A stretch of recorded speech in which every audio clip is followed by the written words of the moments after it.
Welcome back, SMITE fans, to the EU SEC. We are back with our second out of 4 best of 3s of the day. And this is a very close matchup. Very excited to get into this one. To start off the day, though, a great 3-game set gets things rolling here over in EU. And the teams continue to show up and put on good performances for us here early on in the EU SEC. My name's Dolson. Trelly is with me. And Trelly, I missed these teams playing last week, the Wargs up against the Ravens. But from what I gather, some expected results from the EU teams last week. Yeah, a lot of name recognition on both of these squads. Obviously, both off to a 2-0 start. But again, they're going to be up against each other this time. Someone's going to have to come out with a loss at this point. And both of these squads are looking very crisp right now. Yeah, agreed. And over here in EU, you expect a high level of competition. Actually, 3-game sets, maybe not unheard of. Sort of surprising, though the name recognition on both of these two teams that last week. Both of them ended up going 2-0. But as I've mentioned, we already had one set already today. That was a 2-1. Let's look what we've got in store for the rest of the day here. The 2-1 for the Gladiators starts us off over in EU. This will be our second and final EU game of the day. As we've mentioned, Niflheim Wargs up against the Highland Ravens. And then the Scorpions versus Hex Mambo will be tomorrow before the SPL. So this is our second and final EU set so far here today. And then you EU fans, don't you worry. You'll get some more EU SEC prior to the SPL starting up, moving on to tomorrow. And with how competitive the EU SEC is, I think it's important for the Gilded Gladiators especially that they have started off winning games up against opponents. You might argue they should, because Trelly, when you got the Wargs and the Ravens, two very, very strong rosters, these early games, against sort of the middle, potentially lower of the standings teams, you need to win those games if you want to have a good shot at moving on to playoff SMITE in a little bit. Yeah, absolutely. You can't really afford to give up any of these early losses to the teams that you should be beating, obviously, because the competition's only going to get fiercer, and right now, one drop set could mean the difference in your standing, obviously. So trying to make sure just to get those wins where you can and just playing to the best of your squad's potential. And Charlie, we have hyped up both of the teams that are playing in this matchup for good reason. The Wargs, a very, very strong roster, a team built with players that should be recognizable if you've watched the SEC in the past. Kana, Sarpe, Angry, Preds, and Spudio. And this team has a lot of practice together as well. A lot of the players on this team have played together in the past for a decent amount of time. I think, Trelly, one of my favorites to finish at least top 3, maybe top 2 here in the EU SEC. Yeah, definitely. They have a lot of talent, obviously. Like the mid-jungle presence is always very strong from the squad. I always get to see these big highlight plays from Angry specifically. They're going to go for these big flashy plays, and it's going to look real nice in the highlight reel, obviously. So, yeah, they have a lot of talent, as I mentioned. They're just very fun to watch. Yeah, I'm looking forward to the mid 3v3 here in this matchup between Sarpe, Angry, and Preds. Going up against Rapio, Sap, and Silenced on the other side. I think those are going to be some fun matchups to watch. But I think we always have to highlight ADC and Spudio, of course, for the Wargs. Such a strong player in the EU SEC. And then we'll talk about him in a minute. But you're going up against Vaporish Coast on the other side. And so it always feels like Coast is the type to make a play. And so I think that puts a little bit of onus on Spudio here in this set to have the potential to make that play for his team as well. Because when the opposition, it feels like is hitting 100% on a big play at some point throughout the set, you've got to be able to step up into that task as well. On the flip side from the Wargs, the Ravens, we've already mentioned the Ravens ADC. That's Vaporish Coast. Silent, Sap, Rapio, and Lamogao going the opposite direction on the map. Finalizes this roster. And so again, Trelly, I think very similar to what we said about the Wargs. This is a roster, top to bottom, that should be expected to finish near the top of the EU SEC. Yeah, just always looking very strong, as we mentioned, and trying to play off of this mid lane. Sap's always having a very solid performance, but as you mentioned, Coast, he's going to make those plays regardless. Even if he gets behind, he's going to just sit back and farm. So I think you were right to mention that Spudio probably has to make sure he's playing at the top of his game, not letting any sort of leads get out of the way here in the duo lane. Both of these teams are going to be able to take a small lead and run with it right now. Right. So just making sure to play as crisp as possible, really tighten up those loose ends, because you can't really afford to get behind right now. In this EU meta specifically, they don't like to get active too often, but when they do, that's when you're in trouble. Honestly, and I think a Ravens 2-0 over the highlights that you're seeing now, that this Hex Mambo team, Hex Mambo, such a strong roster, and the Ravens beat them 2-0 in the first week of the EU SEC. And that really says something about the way that this Ravens team has been playing. I mean, you have to play, very strong SMITE, very consistent SMITE if you're going to not only beat, but 2-0 a team like Hex Mambo. And so I think the Ravens do themselves some favors in week one. You talk about winning the sets over teams that you should beat. Hex Mambo is somewhere in between, should beat, maybe shouldn't beat. And so I think an important win in week number one for the Ravens.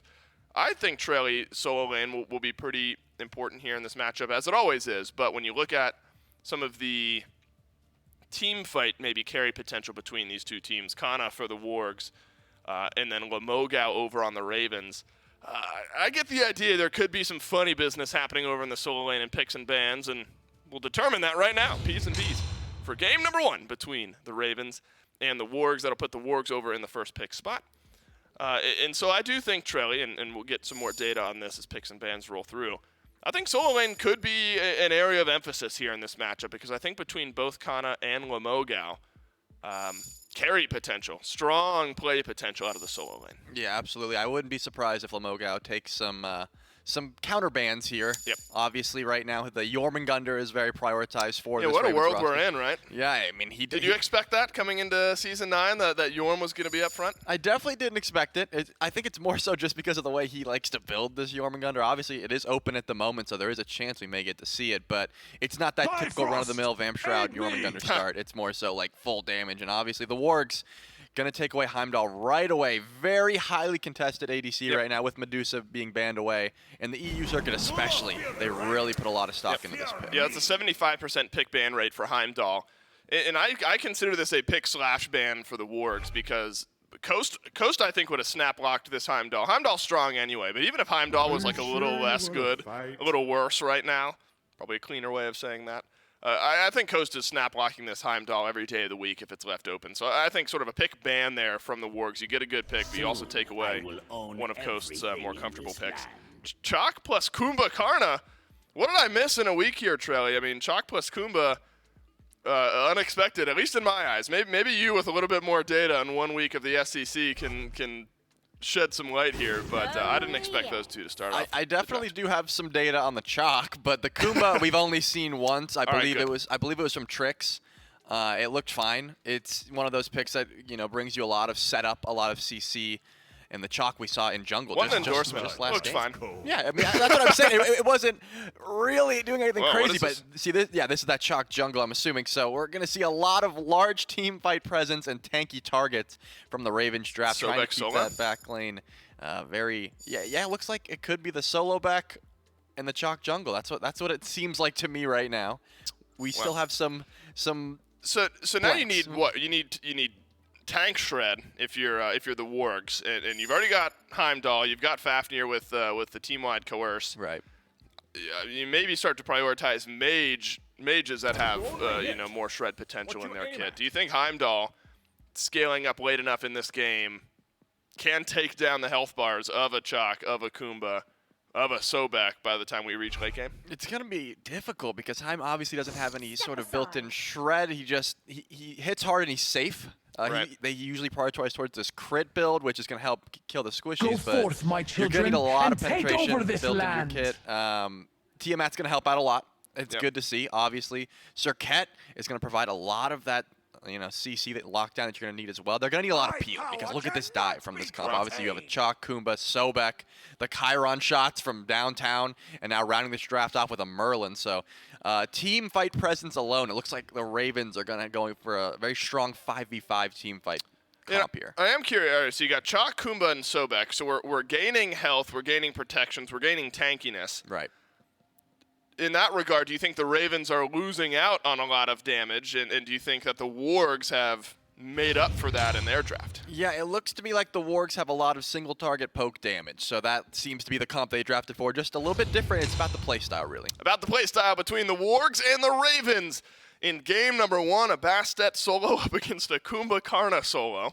Of course. All right, so that's new for me. Yep. As Dolson, Trelly, and Doug bring you into one of my most anticipated matchups of this week. Two teams that I have slated towards the top of the EU SEC And these early matchups between the two teams can often make the difference. I mean, if these teams win out, this matchup right here could be the difference maker way down the stretch here towards the end of this phase of the SEC. So I want to discuss expectations then out of the solo lane. You got Akumba Karna up against the Bastet. We know Bastet likes to output damage, potentially find some solo kills. Do you think that is on the table for Kana on this Bastet up against Lamogao and Kumba? I mean, Kumba's clear is not going to come online for some time. Yeah, I'm wondering what's happening there, yeah. The minion toss will be able to full clear about level 4-ish, like not level 4 in the game, when that ability has 4 points in it, so more like level 9 at that point. So Lamogao is going to have to build into some damage for sure, but Kumba's very safe. You know, just the lockdown in general where you can just, you know, mez, walk away, that sort of thing. I don't think Lamogao is going to be getting ganked too much, I would say. So probably just a little bit of a net neutral lane where you're just losing a bit of gold to the tower because you can't clear. My goodness. Lamogao is like desperately trying to clear this wave. We'll reach level 2 as the tower takes down those minions. Did return a decent amount of damage onto Kana, and I think that's worth looking at. But Kana looks like Soul Eater is what he's got in mind here. So Lifesteal will help out-sustain this Kumba a little bit. Already down a couple of those Chalice charges as well. Oh, they're all gone now. Is Lamogao. And so my eyes in the next couple of levels are on the Soul Lane if Kana can punish that Chalice being gone. 3 health pots still for Kana. And and that's such, I think, a unique conversation where Lamogao is going to be under so much pressure. And you say, as an early gank from Sarpei onto Rapio, considering a teleport over the wall, won't need it. Will return just a little bit of damage. If you're Rapio here, you're on this chalk. Is your mindset, we're just praying that Kumba can survive and not lose any solo kills here? Or do you think there's any value in sending some pressure and relieving some pressure on the right side of the map? I will say just because of how much lockdown that Lamogao has on this Kumba pick, there's probably some room for a gank if Kana thinks, like, hey, I'm just against a Kumba. I can pounce on the wave freely. I can sort of just ability spam. I have no fear. But an epic uppercut into a shock damage is going to be very effective if they are just, not catching beads out. So I think Kana does have to play a little safe, but at the moment, Lamogao has no kill potential. I mean, just Warrior's Axe into Breastplate, this is just tank stats right now, so I don't think they're going to be going for any ganks early game at the very least. Right, maybe the Ravens are realizing that the value of this Kumba solo pick is later on in the game when the tankiness kicks up, the team fights kick up, and you can just play it as a Kumba Karna and you're not so much worried about the laning phase. Duo lane been pretty quiet on the early part of this, or in the early part of game number 1 here. Purple buff secured by the Ravens, despite a little bit of pressure from Pred. Spudio is level 4 here, so the 1 level advantage over Vaporish Coast, but this wave might be the difference maker there. A mid lane matchup that we saw a little bit in Season 8, Trelly. The Tiamat up against the Merlin rears its head yet again here in Game 1 of the SEC. And I think both mages have this potential to scale into the late game and output serious damage numbers. But I think I look towards Angry and how effective he's going to be up against tanks. Yeah, absolutely. Right now, neither of these mid lane mages are going to have any real damage online, obviously. Both of these characters want to get 2-3 items online. The Merlin and the Tiamat, not the greatest early damage mages, but they come online very hard towards that level 9, level 12, and then, of course, level 20. That late game is really when they're frying. So they're both going to have a ton of tank shred as the game goes on, but right now, I think that's why we're seeing this little stalemate here. Neither one really wants to try to poke anyone out here, as Sap is just getting the back camp, so trying to split the farm as well as possible. As Lamogao getting kind of very poked out here in this lane. Yeah, but Kana hasn't had to go back yet, so Kana still 1,600 gold in the back pocket. And for the life of me, can't remember what the full upgrade is on Soul Eater, so maybe Kana just trying to survive in that lane. Coast takes a little bit of pressure here. Have seen a little bit more Chiron as of late here, Trelly. That was a pick early in Season 8 we saw a lot when Bluestone was all the rage and Chiron just ruled the duo lane. But even without Bluestone being the pick, Chiron has seen some presence in picks and bans. Yeah, we've seen a lot of the Bluestone Transcendence full damage Chiron recently, just like we're trying to half health the backline from across the map. The Centaurs is just going to be, and Lamogao going to get it ganked here. Yeah, we were wondering if Lamogao would receive a gank, but now he is being ganked. He is low, and the passive is out. Who gets the kill? Will anyone get the kill? 1 more charge is left, and Kana has got first blood. Rapio is in on the re-gank, and he has got damage. Return kill in. Rapio makes it a 1-for-1. Lemogao does have that passive, which is going to be super annoying for two assassins to try to finish underneath this tower. Obviously, they both had to sit there trading autos, trying to get that first blood gold. And Rapio was able to clean up the return kill there, but this Kumbhakarna, again, does not have that much pressure. So now you don't have teleport. You still have no damage built. It's going to be a very slow start while Kana gets a full Soul Eater online. So that's a very difficult situation to deal with here because you're not going to be poking her out anymore. The Bastet is going to be sustaining pretty much every time she clears the wave. And again, Lemogao just has to bide his time and try to get to late game. I mean, look at net worth right now. Kana is, I mean, call it top net worth in the game. You're 40 gold behind top net worth. Literally last is Lemogao here. He's lost so much farm to the tower, so much gold, and so about a 700 gold differential already out of the soul lane, and a big power spike for Kana. Lemogao wasn't able to upgrade that breastplate at all on his way back to lane, so there's an opening now for Kana. Lots of stat stick on that Soul Eater to continue to make life difficult on the right side of the map. Little power, a little lifesteal. That 10% penetration Trelly actually could make a difference if Lemogao continues to build into this this physical defense. You're going to get some good value if you're Kana. Yeah, and another issue I'm having with this pick is you're trying to clear the way with your 1. Usually you want to max the 2 because your 1's your escape, but if you are going to be going for these minion tosses for the damage, as we see a big skirmish in mid lane. Wow, it's an ult in from Sarpei, but an answered ult by Rapio. Preds left alone, jumps out. Is there any more lockdown, though, from the Ravens? There's a pullback in from Sap, and Rapio has got the last bit of damage. Another kill over to Chalk Jungle. And hey, if the right side of the map is not where our pressure is not where our presence is, let's fight around mid. And Rapio's got his second kill of the game. Yeah, Rapio has so much natural bulk with the warrior tank stats, as well as the fact that just so much AoE peel with that ultimate.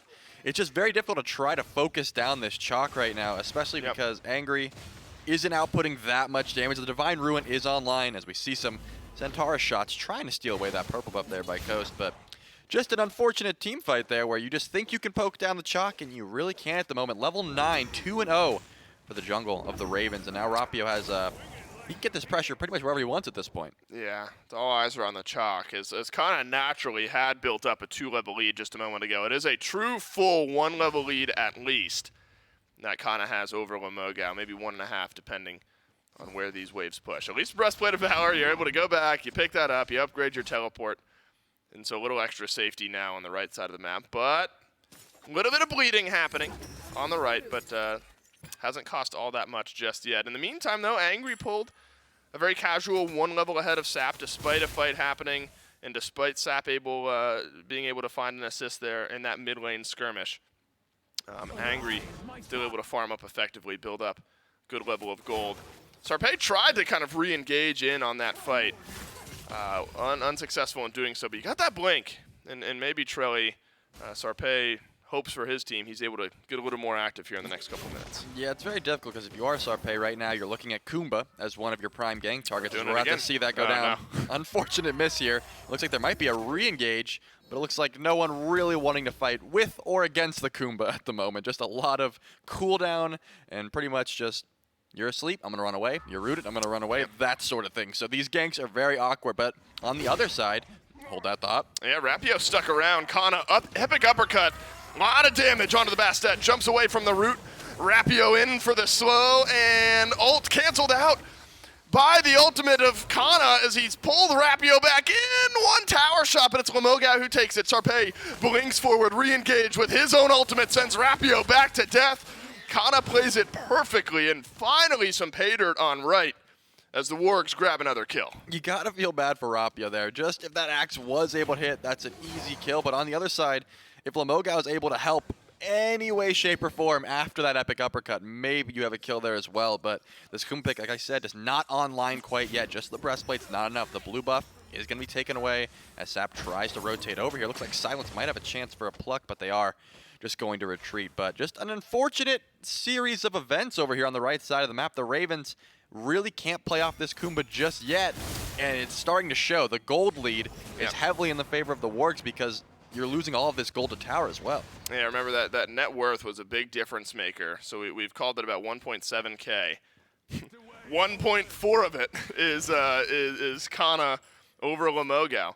And so if you're the Ravens, you don't love that, right? But I imagine this team, I imagine the Ravens go into this game knowing that Kumba is just going to get out-pressured and lose a lot of farm to this Bastet. So I think in that regard, Trelly, I mean, you don't want to be 1.4K gold behind at any point, regardless of whether or not you assumed it would happen. The Ravens may be happy, though, that the rest of the map has stayed somewhat even. Like if we can contain the gold lead to just Kana, we still feel like we can fight elsewhere on the map. Yeah, pretty much everyone is in a decent spot at the moment. I am seeing Angry tick over to 12 a little bit early, so second relic will be online before Sap gets the chance. But yeah, when it's just the Kumba, I don't think that's going to be the biggest deal. Obviously, right now, items are a big talking point just because of the ganks we've seen, but in a team fight, Lamogao is going to be able to still be very tanky, have lots of CC, peel, engage, disengage, that sort of thing. So, and the teleport, which is going to be a big help, whereas Kana opting to go for the blink beads. Lamogao on this Kumba does have a teleport and probably a blink late game, so a little bit more extra mobility on this Kumba pick if he does want to rotate to these, the Gold Furies, things like that. Looks like Preds might be trying to stop a back here. Not going to be enough. That's just annoying. Yep, just annoying when you're trying to back on a tower. Now Kana has gone Soul Eater into a little bit more Bruiser after that, and it looks like on the flip side, Sarpei going damage, but how about this? Some action on the left side of the map. Gold Fury down to half HP, and no one from the Wargs in range unless Spudio can make something happen. He can't. Ravens grab the Gold Fury, but it's a collapse in from the Wargs, and Rapio, the man with a couple kills, now has a couple deaths as well. Gold Fury for jungler. The Wargs at least able to find something. Yeah, nice rotation catching out Rapio. They're trying to play the zone duty. Lamogao is getting aggressed upon, but it's going to take a few abilities, and his passive is still up. It's a root onto Kana. Kana does not have his ultimate any further. Into the passive goes Lamogao, but Kana cannot tank up any more of those turret shots, and he has got to leave. He does not know where the help from the rest of the Ravens is either. Maybe you call it a small win there anyway, Trelly. Kana gets the passive out of Lamogao. A few minutes until that comes back up. And now, uninterrupted pressure in this lane. Very close and should knock down the Tier 1 tower on right. Yeah, Tier 1 tower and the Kumba passive, definitely a dub there. I believe Kana did use the beats just to make sure that kill was confirmed, or the passive kill was confirmed. So, not going to have the beats for a little bit, but I'm sure Kana's pretty happy with that, just trying to climb back this gold lead after the Gold Fury did go down. So, making sure they still have a small lead there. As Coast maybe tries to get a little bit aggressive here. This is just a 1v1. Nobody else on that side of the map. And he'll end up backing away. So all eyes have really been on the right side of the map. Haven't had much pressure on either of these two hunters. Crusher fully completed and Aussie for Spudio. Been a minute since Coast has been able to get back, so likely an Aussie onto this Chiron as well.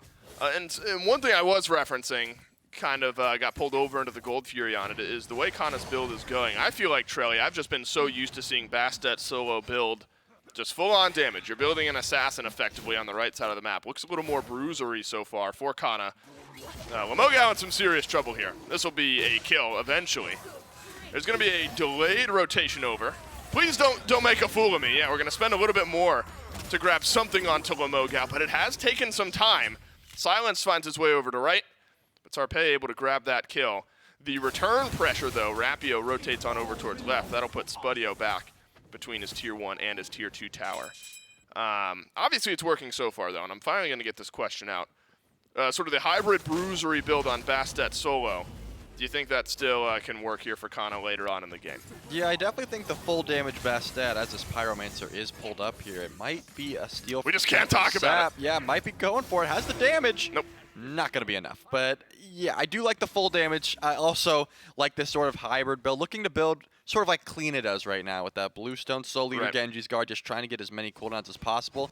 If you are going to prioritize this much cooldown, I would say these Huntress of Bass, these ultimates have to be on point here, because the rest of your kit's going to be doing less damage because of that, so your CC better be pretty nuts. So I do think it has its own value, and it looks like the Glad Shield is going to be the option here. So very tanky on this Bastet. And you just have to be a setup bot, really. You want to make sure your team has the follow-up for you. It's going to help in lane just for clear, but then once you make those rotations, you want to be hitting as much CC as you really can. Instead of trying to like solo the back line, this time you're trying to you know, poke the back line, but also hit some game-winning pulls, things like that. And also, I'm just looking at these builds finally ticking over here. Double flat pen for Sap, obviously, Yep. the Spear of the Magus and the Spear of Desolation here. No need for Divine Ruin, it looks like, so not trying to. But on the flip side, Angry finishes a full Charon's coin. We have a chin size already from Spudio, so the carries for the Wargs are really getting some heavy damage online. Yeah, I'm looking at net worth here again. And so you look at the Tiamat there, 8.9K, 700 gold ahead of Sap, a little bit more of an expensive item completed there with the Charon's coin. And then about a 500 or so gold lead for Spudio over Vaporish Coast. Both have chin size now, so at least itemization-wise, you're about equal over on the left, despite a one-level lead. But if you're able to fight around Angry right now, Trelly, it might feel really good for the Wargs. You got double flat pen for both mages, as you've mentioned, but then Charon's coin to only the tiny trinket for Sap. There could be a serious power discrepancy if we're able to fight with the Tiamat and the Merlin both in the fight. Yeah, now I'm looking at what Preds is itemized towards. Shoguns has the Berserker and the Bracer, so crazy objective shred, as we're just going to see a little bit of tossing of abilities over here near these back camps. I don't think a fight will break out. They're sort of just damage checking each other, but just the absolute shred of objectives coming from Preds is going to help out a ton for these late game fights. Oni Fury is going to spawn shortly. Wonder if the Wargs are trying to delay the back of Sap here. Force the Merlin to stay on the map, not be able to go back and spend up some of that gold prior to the Oni Fury fight starting out. Unsuccessful though, Sap will head on back to base, grab himself a soul gem on the Merlin. You'll get some value out of that, but now there is a fight happening as Merlin has gone back. Rapio engaged on, loses half of his HP, but Preds nearly does the same as well. A nice rotation over from Coast, just as an insurance policy. If a fight broke out, there would have been an ADC advantage there for the Highland Ravens.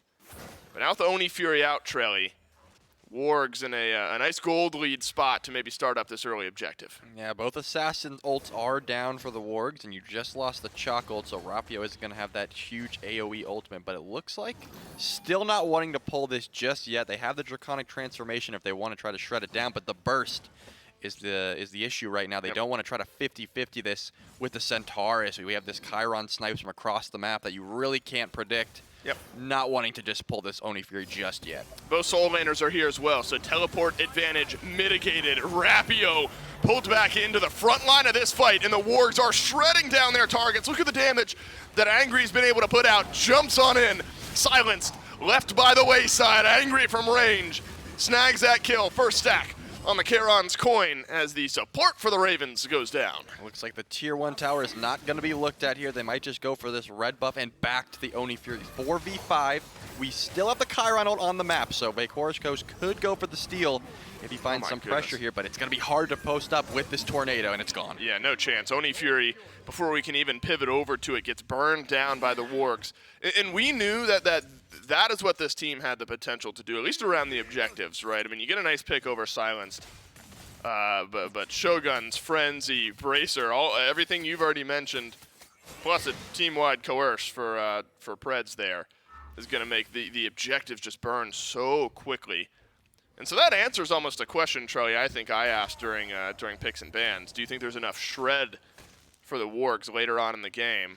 I think kin size, big spike, you get some percent pen there for Angry, and you're looking pretty good. The Tiamat, in my mind, skyrockets up in that last fight.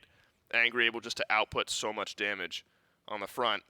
And with that amount of shred, Trelly, we might be looking at an early Fire Giant here, 18, 19, 20 minutes in. I can't imagine you're afraid at the moment because right? Why would you be? The solo laner of the Ravens is constantly underneath the tower right now. Still has itemized into 0 sort of damage, so you're dealing with base damage Kumba, who's really just going to be trying to mez ult, and that's it. Really not doing that much damage. Again, bottom of the farm charts, so even your tank stats aren't up to par with the rest of the map, so yet to see the real value of this Kumba pick.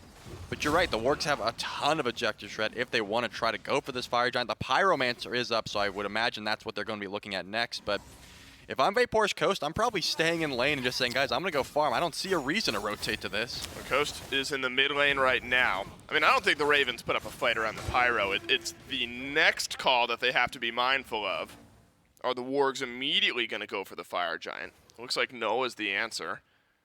Unless my eyes deceive me, I don't see an immediate ward on the FG. But the Ravens do have to hover around this side of the map. There's a ward further back in the right side of the jungle for the Ravens. right by where this Greater Scorpion's about to go down. But the Ravens realize that Fire Giant does not end up being the pull here for the Wargs, and we will end up separating right on out. Yeah, Vaporish Coast, you talk about wanting to make a big play. We're already looking at that type of moment here in Game 1. Your team at a heavy deficit, about 6,000 gold, exactly 20 minutes in. Lamogao maybe has some time to scale up into this game here, Trelly. Preds tanking up a couple of tower shots. I'm just waiting for the big engage to happen. Looks like it won't arrive. In your mind, is there a way that this game can go where eventually you start to see some value of this Kumba? Like, do you need to get level 20 late game and then you're going to have more value in a fight, you think, than Kana? Or at this point, you're just trying to stay alive and be some type of factor for your team? I mean, I would say you're never going to have the value that this Bastet has, but certainly if you get a hybrid build going where you have a certain amount of damage, where Epic Uppercut is doing a solid 40% to any carry on the map, and then anytime you're trying to see a Circuit dive your backline, you're mezzing, backing up, that sort of thing, Lamogao certainly can get the value of this pick off. Right. It's just, are you going to get the items? Is this pick going to get to the point where you can actually itemize to do those things? And right now, it doesn't look like it. Every time this Fire Dance starts, we're seeing a frontline Kumba who's not near any sort of farm trying to help out the squad. That means you're not clearing any waves, you're not getting any camps, so anytime we see this Fire Giant dance start to begin, we're just going to see a lot of loss of farm for both sides. And when you're ahead like the Wargs, that's benefiting you greatly. Yeah, you know, Lamogao has Blink. I'm not sure Lamogao wants to blink into all that much of anything right now. I mean, if an Epic Uppercut connects so you can set up for the rest of your team, you need your team to knock down that target quickly, similar to how the Wargs are going to knock down this FG. It's a transformation out of Preds. Bracer dropped down, but Frenzy's still in the back pocket. Sarpei is in. Sarpei's alone. Sarpei will die. Vaporish Coast has found the opening kill in this fight. Now the Wargs got to hope that they are far enough ahead that a 4v5 can still be favorable. Epic Uppercut out of Lamogao. Kana jumps away. Pull back in from Sap onto Preds, who will also jump away. And the lone pick onto the jungler, enough to delay the FG. Yeah, it looks like that Draconic Transformation was enough of a go button to say, hey, maybe they are trying to go for this Fire Giant here. Was not a sneak at all. And then the fight just, Sarpei really thought he was tankier than he was. Gets blown up there now. Back to the farm game here. It seems like the Ravens not really trying to force anything at the moment. They just want to get their mids, their neutral camps, and back off here. They're taking this as a win. Obviously, the Fire Giant was not pulled. Primal Fury is coming up very shortly. They're going to say, hey, we're not going to go for any Fire Giants just yet. We want to get as much free farm as we can at the moment. So back to base here. We're seeing the Obelisk tick over for the Wargs, and I think the Primal Fury probably going to be looked at before this Fire Giant unless they're trying to sneak something. And Wargs now might have to think twice. It's moments like that where every once in a while you'll see a team start to think a little bit extra around these objectives. Sarpei used the blink, thought he had found an engagement, but it ended up being countered out. You know, maybe, Trelly, for the Wargs, you don't want to take your foot off the gas all that hard, even though this last Fire Giant rotation didn't quite go in your favor. I mean, you're still so far ahead. Fury is up, and so maybe if the Ravens show some face on the left side of the map, that could be an opening for the Wargs over on right.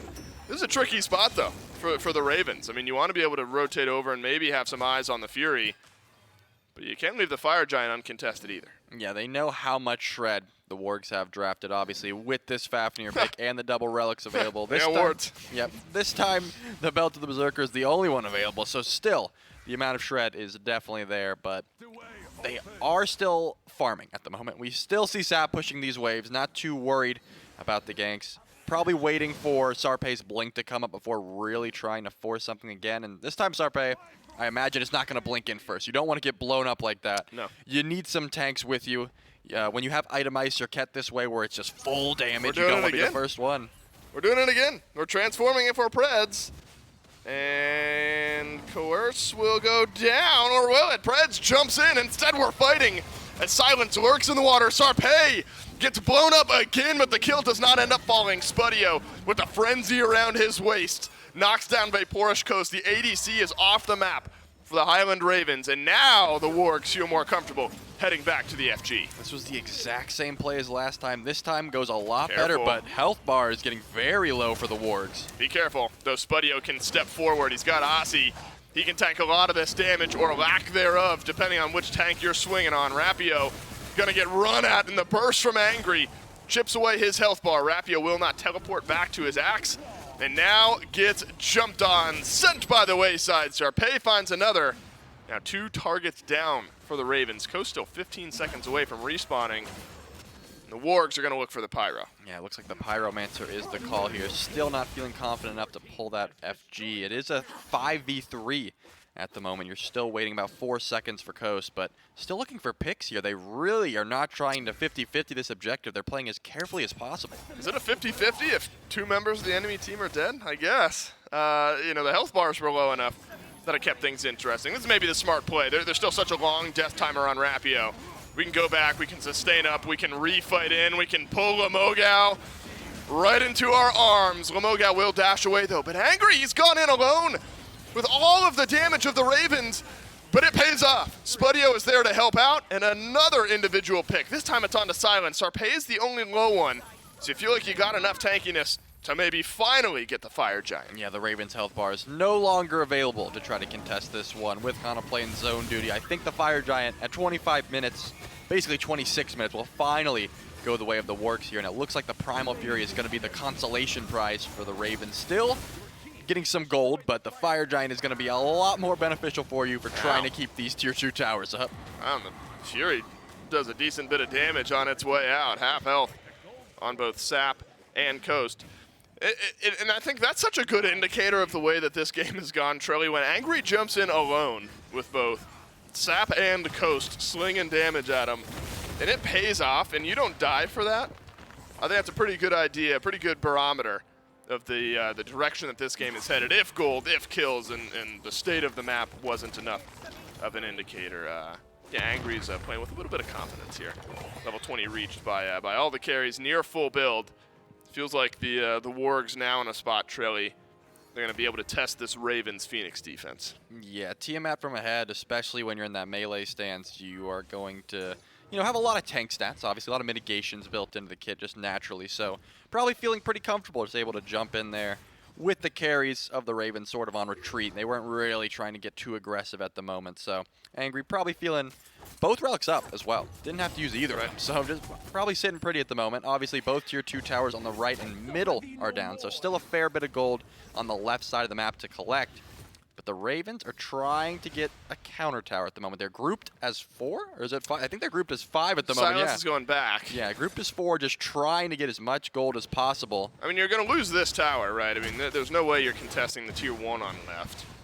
Probably not the tier 2 either. This is probably the Ravens just realizing that we'll be able to knock down at least one tower before they get to where we really need to defend. And we're going to see if this composition that the Ravens have built is any good at defending Phoenixes. Yeah, it looks like the siege is going to begin here. Not really throwing anything out just yet, sort of just testing damage. You have no fire waves to deal with, so this could be a pretty easy 5v5 here, but still the Fire Giant is on the Wargs. It sure is. Blink in, though, from Lemogao. Spudio uses the beads. So an early initiation, but now Lemogao kind of has to play a bit further back. You're dashing in. You are level 20 now if you're on this Kumbhakarna. Still heavily behind as far as itemization goes. Kana on the flip side has fully finished his build. So call it 1.5 items behind is Lemogao here. A little bit of chip damage finds its way in to the left side. Phoenix, no waves threatening mid or right of the map right now. And so the Ravens only focused on the left side. A little bit of damage in onto the Phoenix now. Rapio sends out his ultimate, but here's the transformation from Preds. Frenzy, when is that going to get used? Right now's the answer. Bye-bye Phoenix, and maybe bye-bye game if this fight goes well enough. Sarpay has to jump away from the initiation. Phoenix doesn't go down. Now finally does. Come on, somebody hit it. There you go. Wargs will get the bird. A lot of health missing from the Ravens, but somehow no one dies. Yeah, the Ravens had to use everything they had just to try to keep that Phoenix alive. Whoa. Sap takes a lot of damage over the wall. Yeah, careful, looks like friend. mid-Phoenix is going to be the target as well. They have the bracer buff right there if they need the extra damage. Coerce is out. Preds finds some damage with the rest of his team onto Lemogao. Passive is there on this Kumbhakarna, but that'll fall out shortly. Spudio's the one who grabs the kill. Rapio stunned. Rapio jumped on. 2 gone from the Highland Ravens now. As a little bit of damage finds its way onto the Titan. Yeah, the mid-Phoenix is going to go down as well. Do they feel confident enough to go for this Titan? It looks like they're just thinking about it at the moment. There's still a right Phoenix to go for if they really want something here. It's a 5v3, though. I think they're going to try to heal up and go for this Titan. Yeah, Preds is the only one who's dangerously low. Spudio has Aussie. He'll be able to lifesteal up. So everyone's full health, except for Preds here. 30 seconds on Rapio, 20 seconds on Lemogao. It is carries plus support. So you've got damage here if you're the Ravens, but you don't have that much tankiness. As Preds puts a coerce onto Spudio. Sarpé jumps his way, and Frenzy is out once again, and the Titan is absolutely melting. The writing has been on the wall for about 20 minutes, and the Wargs were able to take game one. 30,000 damage coming from Angry on that Tiamat. When you don't have a solo laner that's able to dive you like that, Tiamat is sort of just able to free cast there, and it seems like because Lemogao wasn't able to get online, the carries were able to just have a pretty free run there. Yeah, that was a game where a lead built up in the solo lane. Didn't necessarily, I mean, it got out of control as far as the solo lane itself goes. But the itemization, the gold elsewhere on the map just started to spool up too much, and the Wargs with a very, very clean game of Smite take game number one. Can they go back-to-back in game two? You gotta stick around to find out.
lengthier game number one, but one that the Wargs probably felt in control of from very, very early on. Despite some early ganks working out for the Ravens, the right side of the map, the solo lane was a wasteland. Despite an early kill, the Kumbhakarna just fell very, very far behind.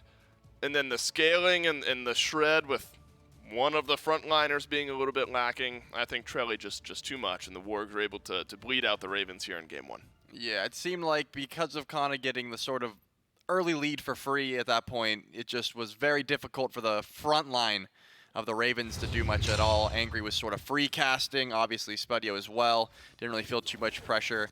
It all stemmed from obviously some early ganks, but just the natural order of Kumba solo not getting online as quickly as you would like. Just the normal order of things. This is a game brought to you by Animal Planet, as the Wargs do lose that early Gold Fury, but then rotate in, get Spudio a kill, a nice infusion of gold there. But remember, all throughout this game, even with moments like this happening, like this is almost just like icing on the cake. You know, there's a couple of extra kills for the Wargs here, but all this time, while this game is going on, we're calling for the net worth charts. And just by nature of farm and pressure, the Ravens had found themselves 400, 500, 600, 700 gold behind in most of the roles anyway, even if XP was close. It just felt like the Wargs had enough pressure this game. Saw a little bit of value, Trelly, early from the Chalk jungle, but I think eventually it got too out of hand for Rapio to do much. Yeah, I think Rapio found success early, as you mentioned, just because of the natural warrior stats and being in the right place at the right time, that sort of thing. But again, without a front line to dive with you, it's very difficult to do your job, and I feel like Silence wasn't able to find these clutch plucks. Right. You know, there were some epic uppercuts, but the follow-up it was never on the right key targets. I think he hit Kana a few times, but you just really can't follow up on a Bastet that can just jump away at any moment. So, yeah, the damage charts are going to show you all you really need to know here. It was unfortunate, but the team fight presence for the Ravens just weren't there, and the Wargs, they got to just free cast towards that ending of the game there. Wargs had like a near perfect team KDA as well, where both of the carries had 0 deaths, and the only deaths were spread across the initiators and the tanks and the supports, where you're able to keep Spudio on the map the entire time. You're able to keep Angry on the map the entire time. It's a near perfect game here from the Wargs. Of course, some stumbles here and there. But felt very, very clean in game number one. Admittedly, I didn't expect that. I thought a much more back-and-forth set was upon us. Can it be back-and-forth, though? The Ravens need to make it as such. Picks and bans for game two will give us a better idea of the way that things might head here. Ravens in that second pick spot here. And remember, it was an early Heimdall pick, Trelly. And I think it was the Kumba. It was the Kumba technically picked first. I mean, it was paired alongside the Chalk. That really surprised me. Like, maybe there's some value in that pick. Feels like maybe you were showing your cards a bit early, though. Yeah, the prioritization of the Kumba didn't really show through there, I would say. So maybe this time either A, switching up the strategy in the solo lane, or B, just benching the Kumba for right now. It really just depends on the strategy you want to go for there, because that game specifically, maybe if it was just the Bastet that was the issue, I'm not really sure which one caused it, but it just seemed like Lamoga couldn't really get online with that pick. Same sort of start here, obviously. The Heimdall right out of the gates, I see no issue with that. The Wargs very strong on this Heimdall pick. It's very safe. Yep. As we mentioned, finds early pressure if coupled with the right Guardian. So no qualms with that. And this time, though, we're going to see that Yorm. Because Yorm was left unpicked and unbanned in game one. And now, I understand it's Lamogao. And Lamogao not unheard of to play some of the more unique picks out of the solo lane. Right. But Yorm has been strong for Mogao. I was surprised that with Yorm making its way through the bans, that Kumba ended up being the pick. So I like this pivot here from the Ravens. Something a little bit more natural in the solo lane, right? Something that can still be disruptive, but can also just survive and find a little bit of pressure, a little bit of wave clear out of that solo lane. I think a good pivot here for the Ravens. Not much of a change, though, for the Wargs here, Trelly. You're going to stick with your top three, and a top three that found success in game one. Yeah, I mean, I wouldn't hate a run back for both comps. Just saying, like, hey, now we have a Yorm instead of a Kumba. Not going to be the full run back, though. You think a full run back, even though it's a Tiamat, you think a full run back with a Yorm instead of a Kumba is a much better look for the Ravens? I would say so. I mean, just the fact that you have an extra tank that can dive and disrupt the back line, Rapio's able to, move more freely on this chalk and not be the sole initiator. I think would help out a lot. Again, the Kumba pick, I know what it brings. It brings this amount of peel and setup, but it just didn't seem like that comp worked that well for it. And again, I think you need a little bit of damage online early to clear the wave. Either way, though, I like the way this is going at the moment. Now we have the Yorm, the Tiamat, and now we have a Yamoja locked in for the Ravens. So vastly different front line, I would say. Yeah, and I'm terrified of this front line. I mean, with the way that these picks have been playing, you get a Yamoja through the second wave of bans with your 4th pick. I think the Ravens feeling much better. And Sap, I think, actually put together a decent game on the Merlin. Undying. Couldn't do much with all the pressure going against his team. I like the Tiamat pick here for Sap as well after the absurd damage numbers that we saw Angry do in game number 1. So very, very similar for the Wargs. You're not going to be able to run back the Tiamat. Everything else is going to be the same, but it's going to be a Persephone instead.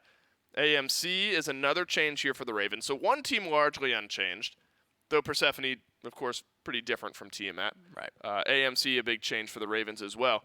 Do you think the Wargs, with their comp, as similar as it is, can find a same level of success against this changed-up Ravens composition? I would say the same level of success, no. That's not going to – the game's not going to shake out the same exact way just because of now you're dealing with a vastly different solo laner that I think is going to be able to bring a lot more. Obviously, Persephone was banned away last game, but this time Angry is able to get some pressure on this as well. So different style entirely, I would say, but it's going to be very difficult for Coast to try to live against this double assassin dive, I will say. One thing the Kumba did bring was a vast amount of peel against like an assassin, a blink assassin backline, that sort of thing. So going to have to be playing very safe on this AMC. Have you seen the goose skin? Oh, yeah. For Yorm? Jormungandr, I call it. Is that not what it's actually called? No, it's called Goose Chase Jormungandr. But Well, I call like it Jormungandr. I like Jormungandr as well. One of my favorite skins that's been added to Smite. That is absolutely hilarious. I think Yorm, as great a god as Yorm is, I think the potential for awesome skins was at an all-time high. Right. With a god like that. So props to our art team and all teams involved in knocking it out of the park with another skin. Though I think another good pivot here for this Jormungandr Trilly is a nice applicator and a nice synergy with the Tainted Steel start. Something that when Kana gets his Soul Eater online, that's a stain in lane helped Kana so much, and I think Tainted Steel a nice look for Lomogao here in lane. Yeah, and I think if any of you guys at home aren't used to seeing Lomogao in the solo lane, this start, we will say, is not out of the ordinary. Usually likes building into some damage, and that's really what I expected from the Kumba. Now we're probably seeing either, it could be a few things, but the Chronos Pendant more often than not the start of choice for this Guardian. So you're going to see a lot more damage-oriented solo lane. Much different from the Kumba playstyle. Still has the teleport, though, whereas Kana is going to go for the beats. So susceptible to these Circuit ganks. Right.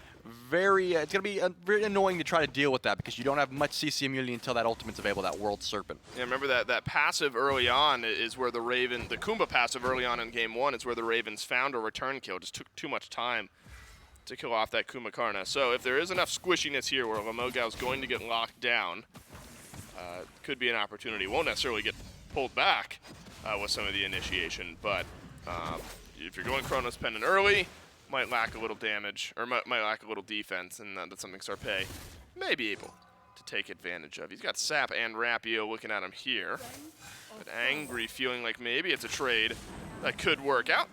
Little body block in, little body block out, feeling just fine. AMC, a pick that was maybe reserved for a couple individual players in the SPL last year, Trelly.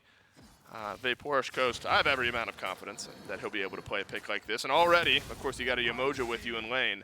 There's some pressure mounting here for the Ravens. I gotta say, Coast really shying away as Rapio gets blinked on here. A lot of damage. Rooted in place. Kana jumps up and over, and there's some peel from Lomogao. Rapio will live, but the timing of this very calculated for the Wargs. There's a blue buff up, Rapio sustaining just a little bit, half HP. Blue buff gets dropped down by the Wargs. And back they will go. So they got what they came for. A little bit of pressure on the right side.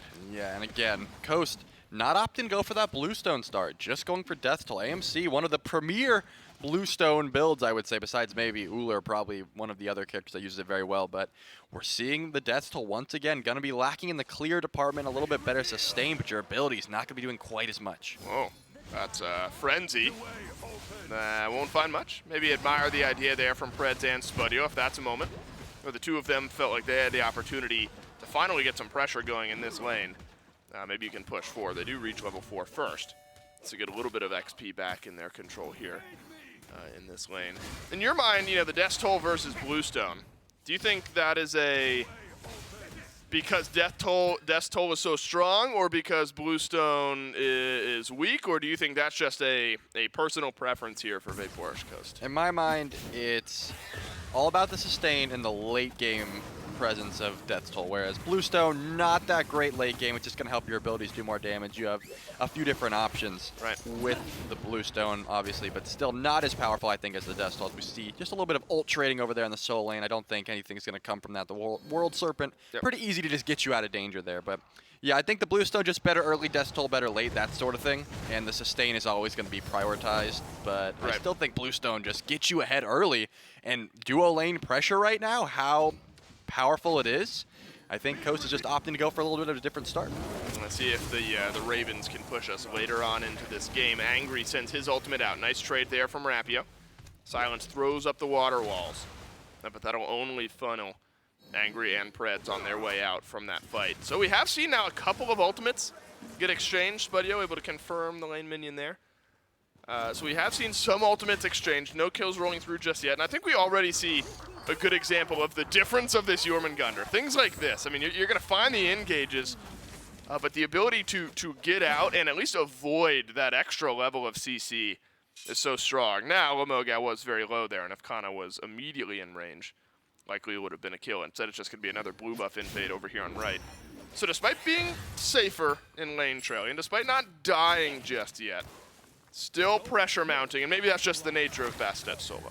I would say it's the nature of Bastet solo, but also just the relic choice of Lamogao. Not having that beads means Rapio probably isn't going to want to come over here and help him at his blue buff because of the lockdown that Sarpe has. So Rapio just saying, hey, sorry, your blue buffs are going to be forfeit for a bit. I can't go over there and help just because I think we lose that fight. You get killed too easily. So probably just trying to say, Lamogao, you're going to be alone on an island for a bit, but don't worry, we're going to find pressure elsewhere. We just got Angry's beads. Maybe looking at the Persephone once again, that sort of thing. So solo lane, probably not the premier location for a gank right now on the Chalk's mind. And see, here's the worrying trend, and props to Doug for showing us that. I mean, it's not massive, just an 900 gold lead or so, but without any kills. And this is sort of what happened in Game 1, where there were some kills rolling through, but it was just pressure and farm that built up for the Wargs to a point where the Ravens just couldn't contest around some fights, couldn't contest around some objectives. Now, the good news is there is a tangible lead.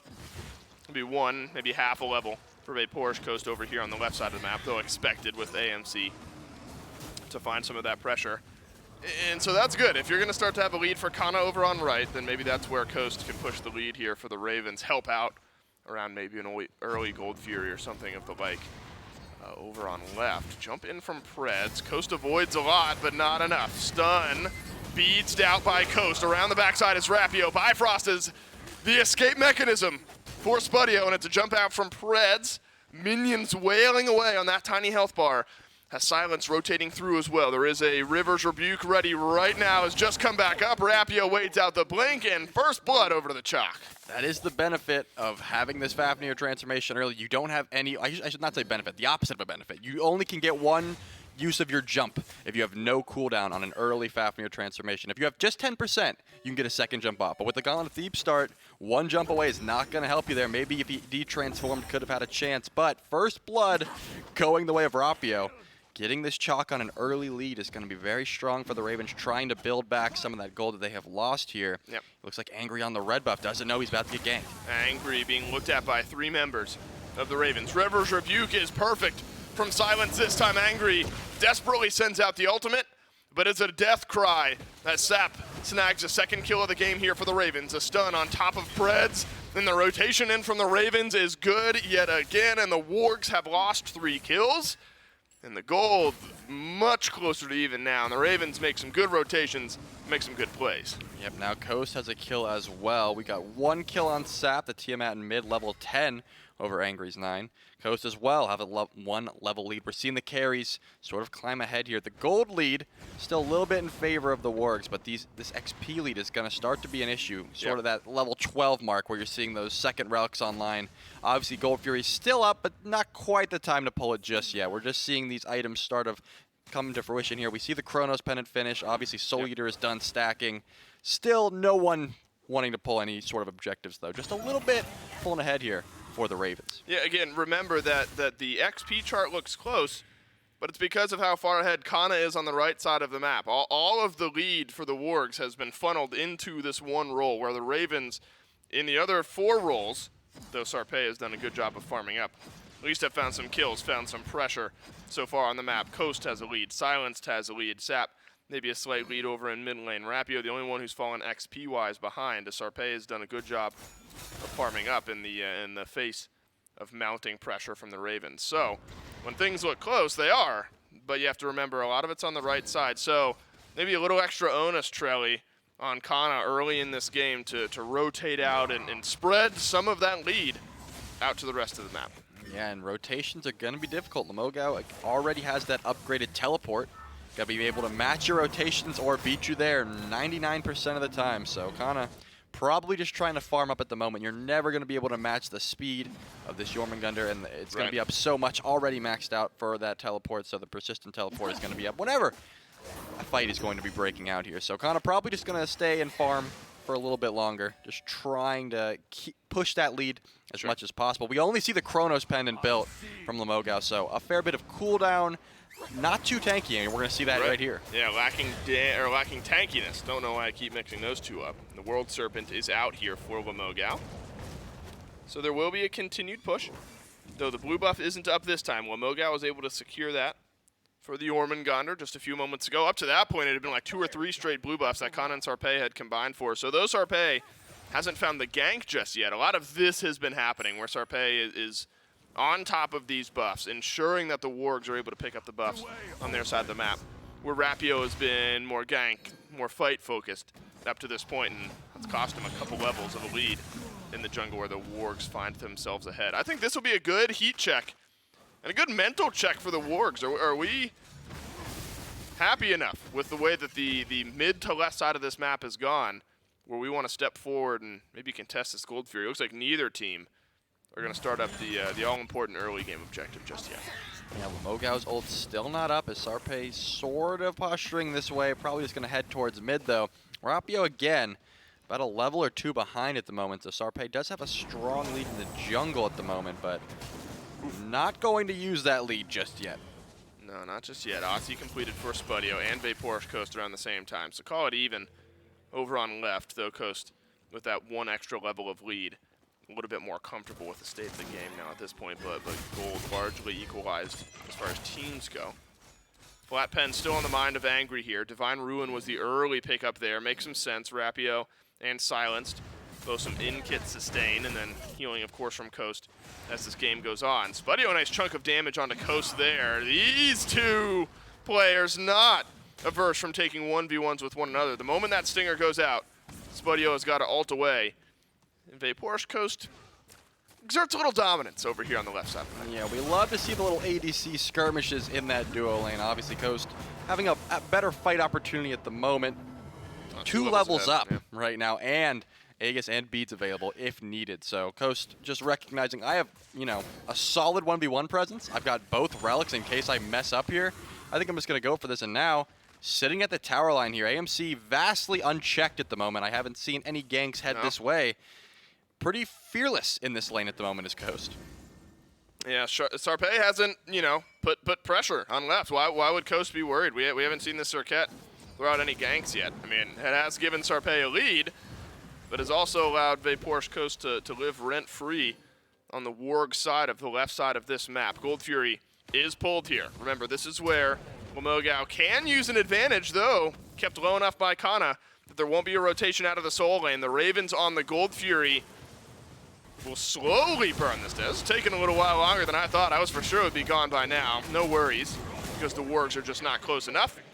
And that'll be the first big gold spike in this game for the Ravens. No contest from the Wargs. Yeah, it seemed like they're like, hey, Coast, can you come help? And Yeah, he was help, like, please. I'm keeping him under tower. I don't want to come help. They're like, we have to use everything just to burn down this Gold Fury. Please show up. So Coast rotates late. They get the Gold Fury down. Pyromancer, usually the return pull, but it looks like another ult is going to come out. And your Sting, I don't think you're getting that one back. That one teleported very far away. So Coast, once again, getting suppression. It looks like finally the Pyromancer is going to be the return play for the Wargs. Just took a little bit. Maybe this makes sense, though, Trelly. I mean, it really is a tale of two sides of the scoreboard, isn't it? Where the Ravens over towards the left have this big lead, all this pressure between Silenced and Coast.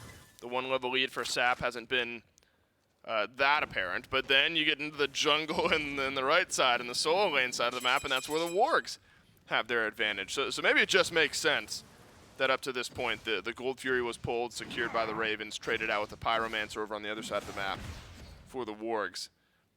Feels like whichever of those two wins the day could win game number 2 here. Sarpé, a little bit of an eye for the left side of the map.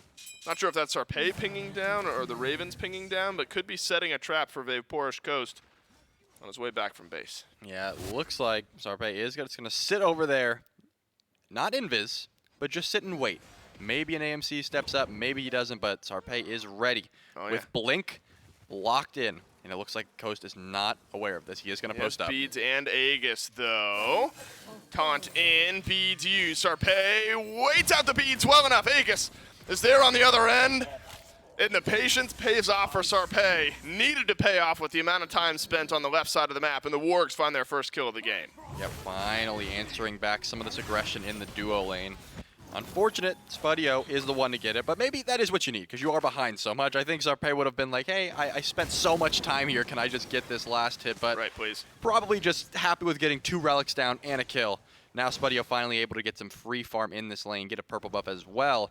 But I was going to say, a little curious as to Lamogau's relic choice here. Obviously upgraded the teleport, and then goes for the Frenzy, so not going to have any sort of CC immunity besides that World Serpent. After that ult's down, I feel like this pick vastly unsurvivable, we'll call it. It's going to be very difficult to really get your worth in these team fights, but as long as you are getting all your damage off and then going into that ult and the fight's over after that, your shred's going to be pretty solid with that relic choice. Stuck with damage in the build up to this point as well, as it's Chronos Pendant into Divine Ruin. Anti-heal, apparently important for Lamogau to get on right now. A Tainted Steel plus Divine Ruin, it's there for Sap as well.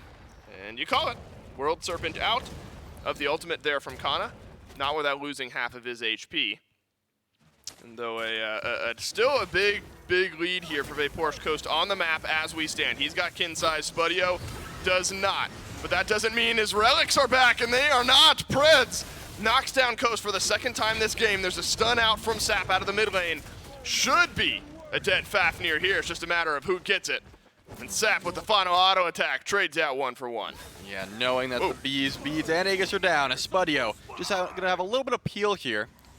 I just realized the Niflheim Wargs, that's a lot of damage. That is a lot of damage. If Sarpé had stuck around, that might have been a kill, but without knowing where Silenced is, you can't commit. Yeah, I really thought that was just going to be an ult and I'm going to let you go sort of thing. But yeah, the Niflheim Wargs have first pick time twice now, so they really want to send people to Niflheim. I just thought, you know. That's a good bit there, Trey. Something to bring up as we have a little bit of downtime. There's absolute team synergy between Spudio's ult and the Niflheim Wargs. Totally agreed. If Spudio goes off this game, you actually might be onto something there. There might be like a something very slight, you know, like a 1% increase in Heim damage or something like that. Certainly, that's the way things work here. Of course. At least team morale will be up. At least team morale. There you go. Yeah, look at the way that the dual lane has flipped around, though. Jokes aside, Spudio has pulled 1 level ahead of Vaporish Coast after all of this pressure. Has found its way onto the AMC. Chinsai is finished for Spudio, and a tier 1 bow ahead of Vaporish Coast. There's been a concerted effort from the Wargs to keep Coast behind over the last couple of minutes on 1 relic cooldown, and it has paid off. Another ult from Kana onto Lamogau. Tier 1 tower is low, just needs a hit. Won't go for it just yet, though. Rapio is rotated over towards the right side of this map. This is effectively a 2 versus 1 because Lamogau's got to leave after this ultimate is up. There's enough damage from the Wargs to grab a kill there, as Preds will secure the fact that the Wargs would have won that fight, and the Ravens will disengage. But Sap taking a lot of damage, having to Aegis just Angry's output. Gonna have to leave at that moment. Looks like this Persephone finally online, has that Obsidian Shard. He's able to get a lot of damage off there. Is Rapio now blinked on? Oh yeah, should be a kill here, and it is. Sarpei nabs another, and look at how that lead has changed as well. Rapio had pulled just a bit ahead after Sarpei was ahead early. Now Sarpei pulls that back in his favor. 1.5k gold in the lead are the Wargs now, as the Oni Fury has respawned, and this should be a different look here, Trilly. Remember before, the Ravens get the Gold Fury for free, but that's when Coast was far and away ahead. I wonder if the Wargs are now playing with more confidence in their mid, more confidence in their ADC to go for this objective. I would say so. The relics are down at the moment, at least one for Angry. But it looks like they are not going to wait. They see the teleport, and they are going to go into the dragon. Right. Now the transformation has begun. Watch the coerce, watch the frenzy. This objective is suddenly going to burn very quickly.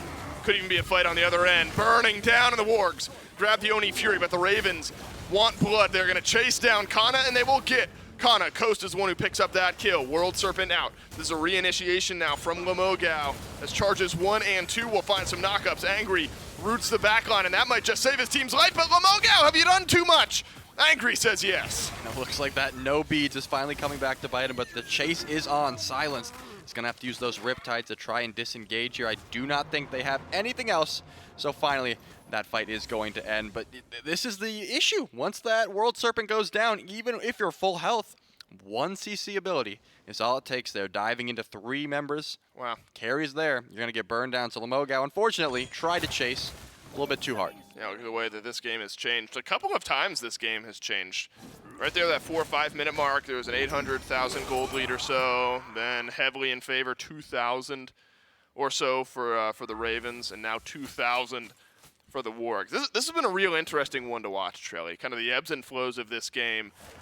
And you know, I think I really enjoyed what I saw from the Ravens early, and all props to them for finding that early lead, and still very much in this game. There's a lot of scaling to be done for this Ravens team, a lot of team fighting to be done for this Ravens team. But I think the Wargs buying their time and finding that opening onto Vaporish Coast, in my opinion, is where this game starts to flip around. Yeah, when Sarpei just sat there and waited, finally Coast posts up, has to use both relics, still dies, and that then makes him susceptible to the second gank. Second gank, right? 2 ganks in a row, you get a lot of pressure. I think Spudio was down like an item and a half, or just a half an item at that point, and then it's up an item and a half after the second gank. So huge swing in that duo lane specifically. And now it looks like Spudio is recognized, and maybe we can put some pressure on the right side of the map, but is going to go back, saying, you know what, I'll wait till I'm level 20, try to get these upgraded starters online, things like that. We do see the Silver Branch for both of these ADCs, so lots of physical penetration online. They're going to be swinging with these auto attacks, but I'm also looking at Angry, who finished a Soul Reaver as well. This Persephone, pretty high on the damage output charts, I would say. Yep, agreed.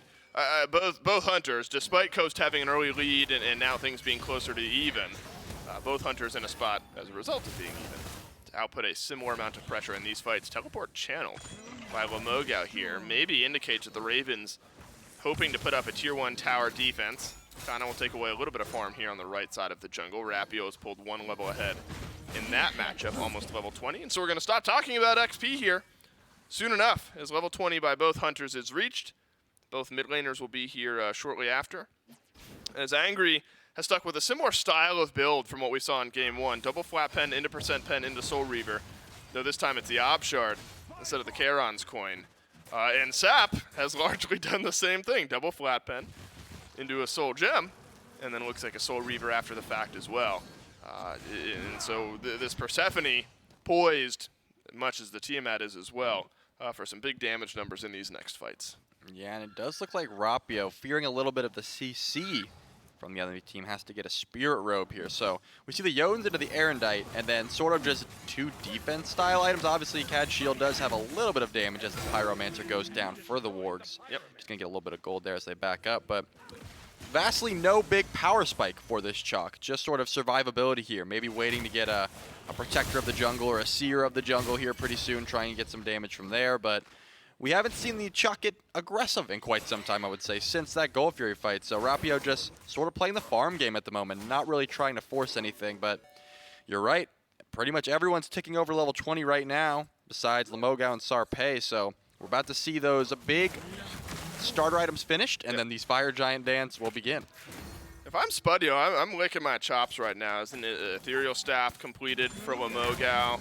The chin size is going to be swinging there. Kadushia's shield for Rapio as well. Be a lot of damage rolling through for the chin size on that target. And so Lamogao, kind of this, I would say hybrid, but hybrid only an ethereal staff with just straight damage after the fact. Put himself in a threatened spot, though could be in a threatening spot as well if you find that disruption that we know that the Jormungandr is capable of. You mentioned the Frenzy picked up for Lamogao. That opens up Silenced to have Shell as that second option. As the Niflheim Wargs were very patient in game 1 around this Fire Giant. Remember, there was the one dropped engage and then took like 2 or 3 separate 5 versus 3 advantages to finally take down the FG. Maybe expect something similar here with much less of a lead in game number 2. Yeah, Pred's going to jump away from the Stinger there from Coast. That's a huge teamfight ultimate. Not going to be available there. The Cripple was the reason that they got a few of these kills. Obviously, the Stinger into Kana so that the Bastet couldn't jump away. Same sort of thing for Fafnir. So now that Coast doesn't have that ultimate, I wouldn't be surprised if we see a Draconic Transformation. The Fire Giant still vastly in play here, and you have a good amount of burst with this Persephone as well. But it looks like not really a relic. It was more so just an ultimate. They're not going to force this one just yet as the Primal Fury spawns up as well. So a few different options here on the map at the moment. There are. Neither team will go for either of the objectives, though. Instead, it's a mid lane tier 1 tower. It's looked at by the Wargs, and another teleport channeled out by Lamogao here. Teleport run to a smack of damage. That rarely feels great. The Wargs, a couple auto attacks, maybe one wave away from knocking down this tier 1 tower in mid. And that'll open things up a little bit. We're far enough into the game here where this is more just a nuisance for the Wargs or the Ravens, depending on which side of the map you're looking at. Gold will help, of course, but not massive as far as changing the map state just yet. Now when you start getting to the tier 2s, the Phoenixes, that's where things really start to swing. And the Ravens, I think, realizing, Trelly, that they aren't as far behind as they were in game 1 at this point, should still consider stepping up for some of these fights. Seems like it as Rapio takes a large amount of poke there. And the Gold Fury pull is starting up here, but it doesn't look like the Highland Ravens are giving this one up. They want to face tank this, and they are charging in. They had the sustain as well with Umoja. So a delayed fight here, definitely in their favor. Primal Fury would be great for the Wargs as well, especially if you're being a little more cautious around the Fire Giant later on in the game. The Ravens don't want to give this one up quietly. Sarpé has found a nice initiation on the back line. How about that grasp of death from Angry? It's chained in 3 members of the Ravens, but Coast has weaved in the damage onto Pred anyway. Double kill from Vaporish Coast. Lamogao adds another, and it is disastrous for the Wargs around the Fury. Despite a lead, the Ravens find 3, and it looks like they'll head towards the FG. That was a massive Persephone ult Yeah, as what well. happened? They just did not have the damage, and obviously once you go into the World Serpent, you're not able to take anything, so great chase potential as well. Coast just being able to put out so much damage with this Silver Branch Death's Temper build, and it looks like this Fire Giant is going to go vastly uncontested. There's no way Kana is going to want to step up to this. Angry just trying to farm on the other side of the map, but huge turn of events for the Ravens for what started to be a pretty beautiful ult from Angry, so the follow-up just was not there. What did I say? Something about Coast making big plays when his team needs it, something like that. Yeah, double kill will be just fine for the Ravens here in this game. And that is a big drop from the Wargs. They are in the driver's seat of this game. Maybe not by far, but by a decent margin, where if that Fury goes your way, then, I mean, the track was laid out. And now, Trelly, I think the Ravens in that exact same spot, but headed in the opposite direction. XP doesn't mean much here at this point, just the 1 level lead for Silence, but gold still matters a little bit as far as finalizing some of these builds.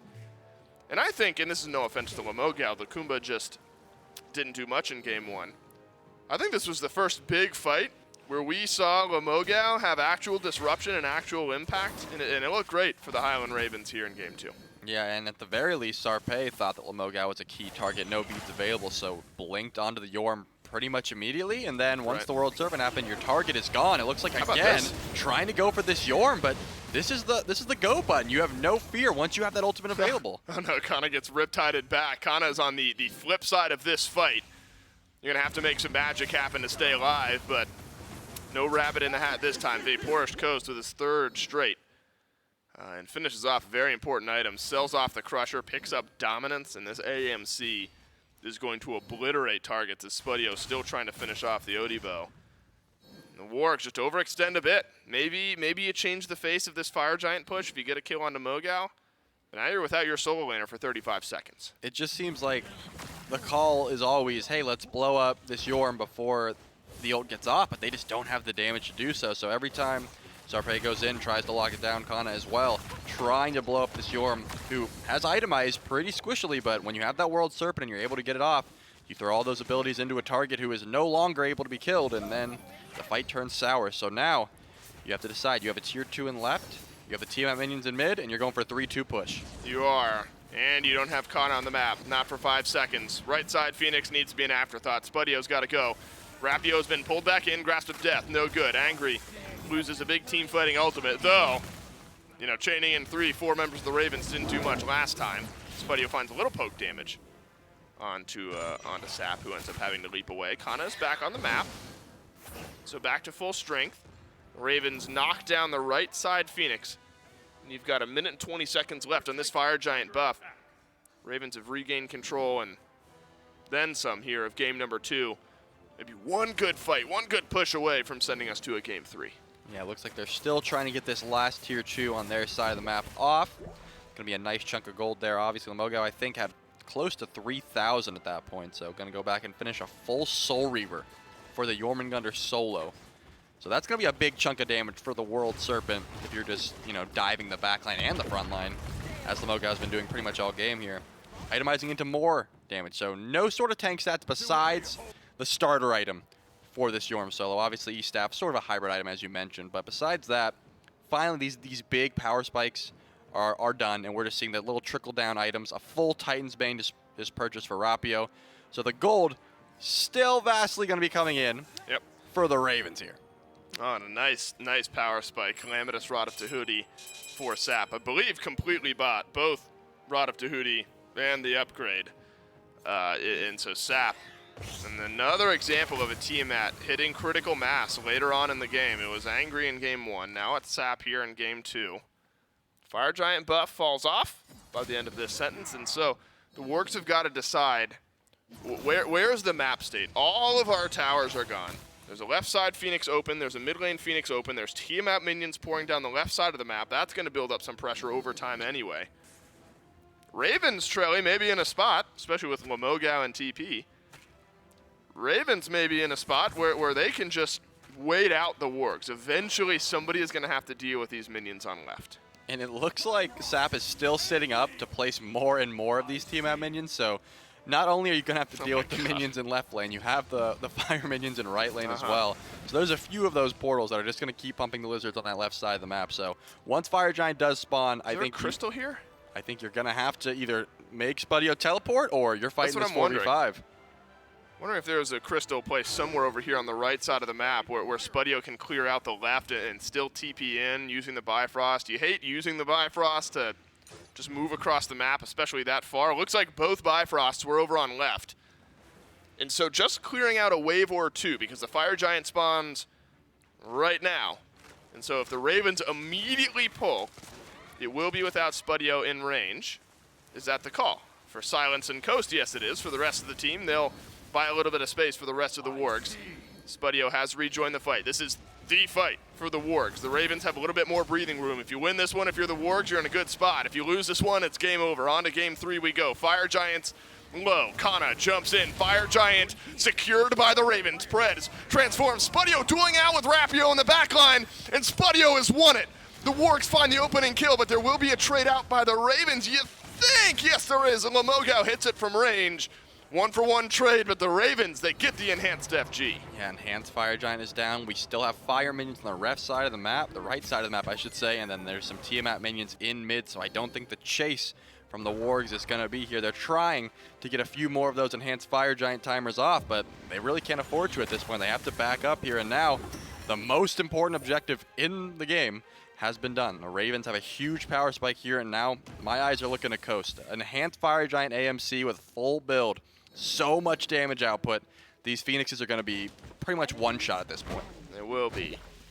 It's Kana and Rapio both gone. Lamogao has been more valuable than Kana up to this point. So the Ravens happy maybe with the way that trade has gone, though getting an enhanced Fire Giant buff off one of the members of the Ravens always feels good. Sarpei looking for a miracle engage on the backline. Has found it onto one. Dashes through the other. All the damage pouring in from Angry. It's a perfect initiation, but again, it's a trade out.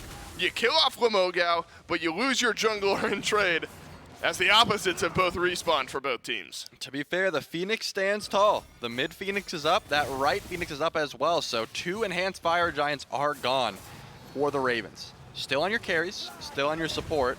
Looks like Primal Fury will go down, but I think if you're the Wargs, you're pretty happy with keeping both of these Phoenixes up. Now you only have to worry about 3 enhanced Fire Giants. You still have a little bit more time to bolster your defenses and probably go for a solid 5v5 underneath these last set of Phoenixes here, but not all the time in the world. This enhanced Fire Giant only has about 2 minutes left for a push to be made.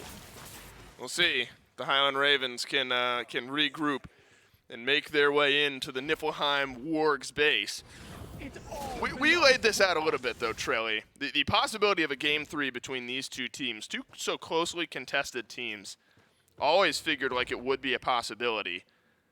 But if this ends up going to a Game 3, I think the Wargs have to feel like they dropped the ball a little bit. They had such a nice initiation with Angry's ultimate around that Fury, and the Ravens just team fought better down the stretch. Coast made a big enough play to keep things interesting here in game number 2. If we go to a Game 3, the Wargs will be thinking about that moment and making some changes, hopefully, in their team fights based upon that. You've got only 1 minute and 20 seconds left on this enhanced Fire Giant buff. You'd hate if you're the Ravens, Trelly, for nearly your entire enhanced Fire Giant buff to not net you anything except a respawned Phoenix on the right. Maybe you give this one chance. You do have Tiamat minions once again on that right side of the map, but there's going to be some time for that. Looks like a full 5v5 on this left side Phoenix, but from where we're looking, the right side Phoenix is going to be the play here. Sarpei, it's all about perspective, yep. Trelly. Yeah, Sarpei's still sitting in mid though, just in case anyone does go for that mid Phoenix here. Still, as you mentioned, only 45 seconds. Yeah. Not too much time left on this enhanced Fire Giant, but it looks like they are going to go for it. And you imagine, okay, so Silence has a Relic Dagger advantage over Preds. Some fully upgraded relics here and there. Once the enhanced Fire Giant buff falls off, we're back as close to even as we've been in a little while. How about this from Rapio? Takes Angry's ultimate on the jaw. Vaporish Coast will turn around 1 kill. Sarpei trades out another. Spudio doing his best over here on left. And I'll do my best to wait out this pause because, my goodness, another 1-for-1 trade. And we end this one with Sarpei down at like 2% HP. Somehow lives it. But how about that play from Rapio? I don't know if it's intended or just luck, but you blink in and you happen to take Angry's ultimate right to the jaw, and you take it from the rest of your team that was sieging up that mid lane Phoenix. You're playing a game of thin margins here, and we still don't know how this game or this fight ends. Yeah, I think, if anything, Persephone was probably saying, like, hey, I might be about to be aggressed upon here. I'm going to pre-ult this. And then at that point, you're like, oh, man, Chuck is so tanky. I hit this target. Now I have to run. Gets pretty much deleted at that point, double relics. And now you have a 4-for-4 trade. As you said, though, enhanced Fire Giant, not a lot of time on. No. So if this fight continues, might fall off here, maybe equalizing out a little bit of that power dynamic. But mid and left Phoenix have both went down. All right, so the Ravens do lose their jungler, but grab themselves mid and left side Phoenix. Sap jumped on, though, by Sarpei and Angry, who stuck around on the right side of the map. Beads get used. Aegis is gone from Sap as well. Nearly a turnaround kill onto Sarpei. Angry sends out some damage. And yet again, we'll wait and see.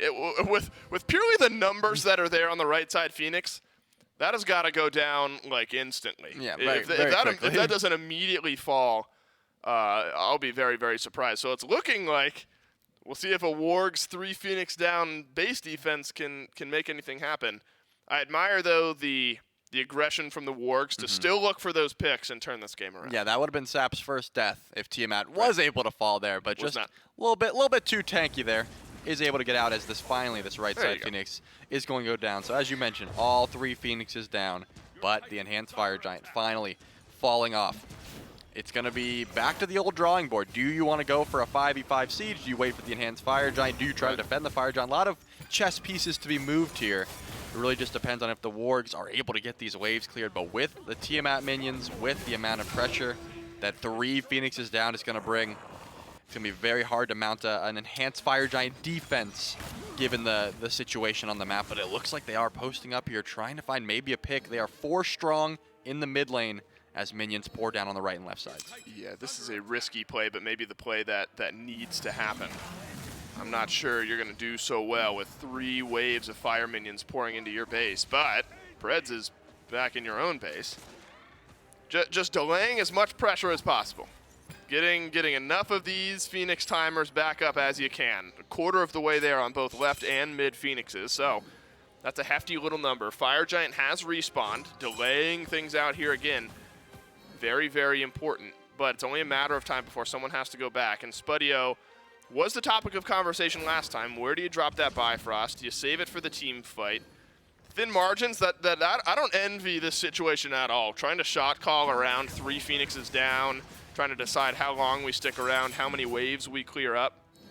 Looks like the Ravens are going to get this enhanced Fire Giant for free. How about this? Fighting in the mid lane, though. That Sap is jumped on. Sarpei ends up going down to Lamogao, so it's a 1-for-1 trade. But Sap, a wonderful target to get off the map if you're the Wargs. Enhanced Fire Giant, yes, it's secured. It's there. But it's Sap who is now gone. Angry, bursts down Rapio, dashes away. Ult is out from the chalk, but he is all alone. Coast rotating over from the Fire Giant. Burns down Kana. It ends up being a 2-for-1 trade. Spudio all the while is just trying to battle these fire minions left and right side, pouring in at this point. It's going to be a 4v3 in the base. All Phoenixes are down. Somebody's got to get on Coast here because, if Coast is just left unchecked with the rest of his team walking into the Titan room, this game is over, and still likely is over, but if fought well enough by the Wargs here, things remain interesting. Coast has both of his actives. Spudio does as well. Angry also has both relics. There's Lamogao missing the Frenzy. Rapio walking into this fight with beads. Frenzy gets used by Preds. That's a walk forward here from the Wargs. Our best chance is outside of our Titan room. That's what the Wargs are thinking. Lamogao in around the Titan, but the River's Rebuke is wonderful. It has funneled this fight out. The Wargs have no say, and the Ravens send us on to game 3. Just way too much damage output at that point. 3 Phoenixes down. Coast had a 3k pot. Odysseus bow just proc, even if you are body blocking those autos. Woo, what a game we just had. I know, it takes it out of you. Yeah, that Titan was not going to survive there. Just great play by the Ravens to make sure they stay in that one long enough to get to the late game. And so we go on to a game 3. And again, Shelly, I think this is one the Wargs probably feel like got away from them. I mean, you have a 2,500 gold lead going into the second Fury of the game, get an amazing initiation from Angry, and that fight is completely turned around. And the Ravens live to fight another day. Game 3 between the Wargs and the Ravens coming up next.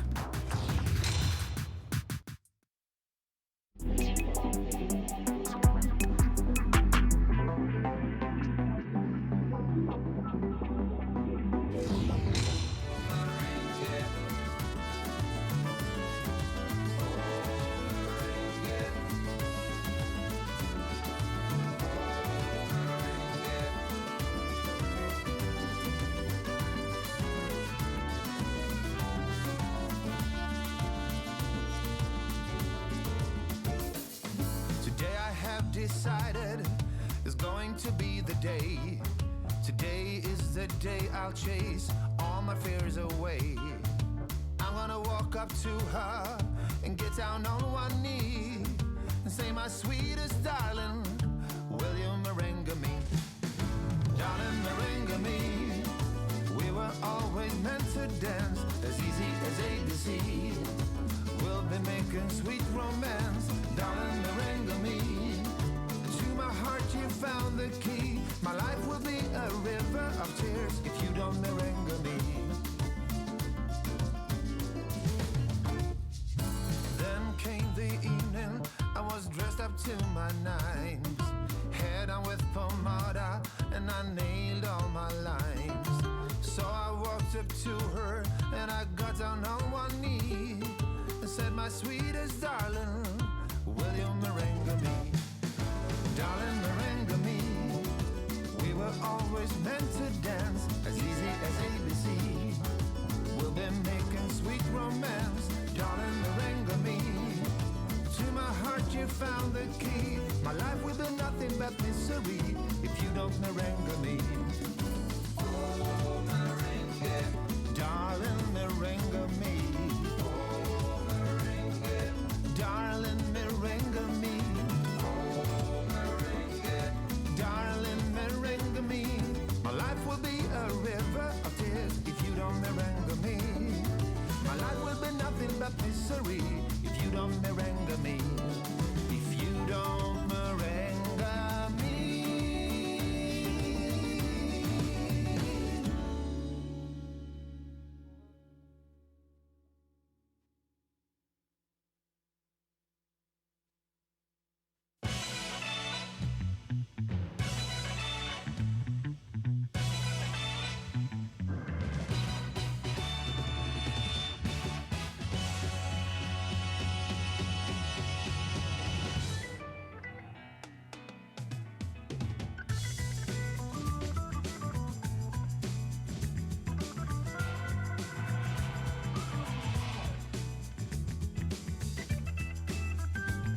two, it's a very similar composition for the Wargs from game one, and a very different composition for the Ravens, and different ends up winning the day. What a difference picks and bans makes between game one and game two here for the Ravens. Everything seemed to be going right for the Wargs up to a point, and then after one big team fight, the Wargs fall by the wayside, not without a little bit of pushback around some Phoenixes, around the Titan. But I think ultimately, Trelly, this is just such a better look at a composition from the Ravens here this game. Lamogao infinitely more impactful. Oh, yeah. Here in game number two. Rest of the team has some damage. I think Sap on the Tiamat also looks good. Great performance from the Ravens to send us to game three. Yeah, not just the Tiamat damage and the performance in team fights. The Tiamat minions ended up being a very big deal just because of how many Phoenixes were down. Do we defend left? Do we defend right? Can we even defend at all? Because there's minions, there's fire minions, and then there's the lizards as well. So just so much to deal with at that point, and everything, as you mentioned, just sort of changed after that one Gold Fury fight where it seemed like this huge Persephone over right here. Yeah. Where just they should have been able to find kills, but just were not able to, and then the chase ensued. Beads were just perfect there from Coast, and look at the reinitiation from Lamogao despite being in red HP. Coast, what an interesting game Coast had, where levels 1 through like 12, it felt like Coast was pretty far ahead, and then Spudio really starts to pull ahead, and then by the end of the game, it was Coast who was ahead again. The tug of war that was going on, not only in the game in general, was really magnified if you looked at the ADC role here in this game and the way that role played out. And sort of a unique pick in the AMC, again, something that last year was reserved to some individual players, Trelly. Coast at 7-2-4, I think that showed us that his AMC is something to be feared. Yeah, he definitely found his footing there. 0-0-12 for Silence as well. I think the vast majority of the reason they were able to win that gold fight we just got to witness was the healing and the shell from Silence, just making sure to keep the carries alive. Obviously, good relic usage by the whole team there, but as you touched on, I mean, Lamogao just infinitely more useful on this Yorm. Every time the World Serpent came out, it seemed like it was just being very disruptive, knocking everyone back, doing lots of damage because of the build. It just seemed like completely different. It's night and day difference between the Kumba and this Jormungandr. Wow, Sap was able to farm up so effectively, over 130 gold per minute over Angry, the mid lane counterpart over there on the Wargs, and that played out through the game, largely towards the end of the game. Coast had top damage here in this game, and so damage wasn't as discrepant as it was in game one, where one team had it all and the other team didn't. There were still comparable damage numbers here in game number two. Ravens just had more of it, and they had a better team fight down the stretch. Picks and bans for game number 3. I want it now. Let's find us a winner here between the Wargs and the Ravens. Ravens in second pick. Do we stick with Heimdall first pick? Maybe. Spudio's looked good on it up to this point.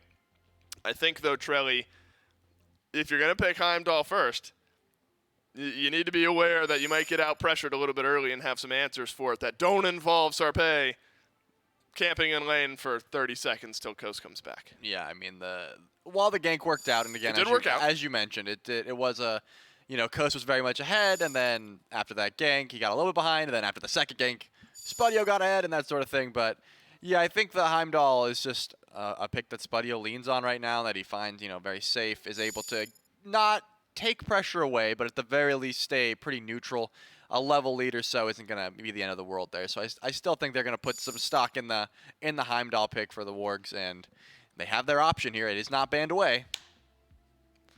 Snap block to Heimdall. There it is. A little bit off, but pick it once more. Yeah, we were close enough. Yeah. It was a 80% win rate going into that game. I had it flipped around. I thought it was 75% pick rate. No, it was a 50 or so percent pick rate. 80 or so percent win rate going into game number 2 there after the game 1 win. Now drops down a little bit further. I agree with this one though, Trelly. Yorm looked just so much better for Lamogao than the Kumbhakarna did. I think I admire the creativity. The Kumbhakarna experiment was there. It didn't quite work out. Let's go back to something that did work out. Now, it wasn't without some stress. Early in game 2, Lamogao fell a bit behind and was being pressured out of lane, but was able to stay more relevant than the Kumbha was in game number 1.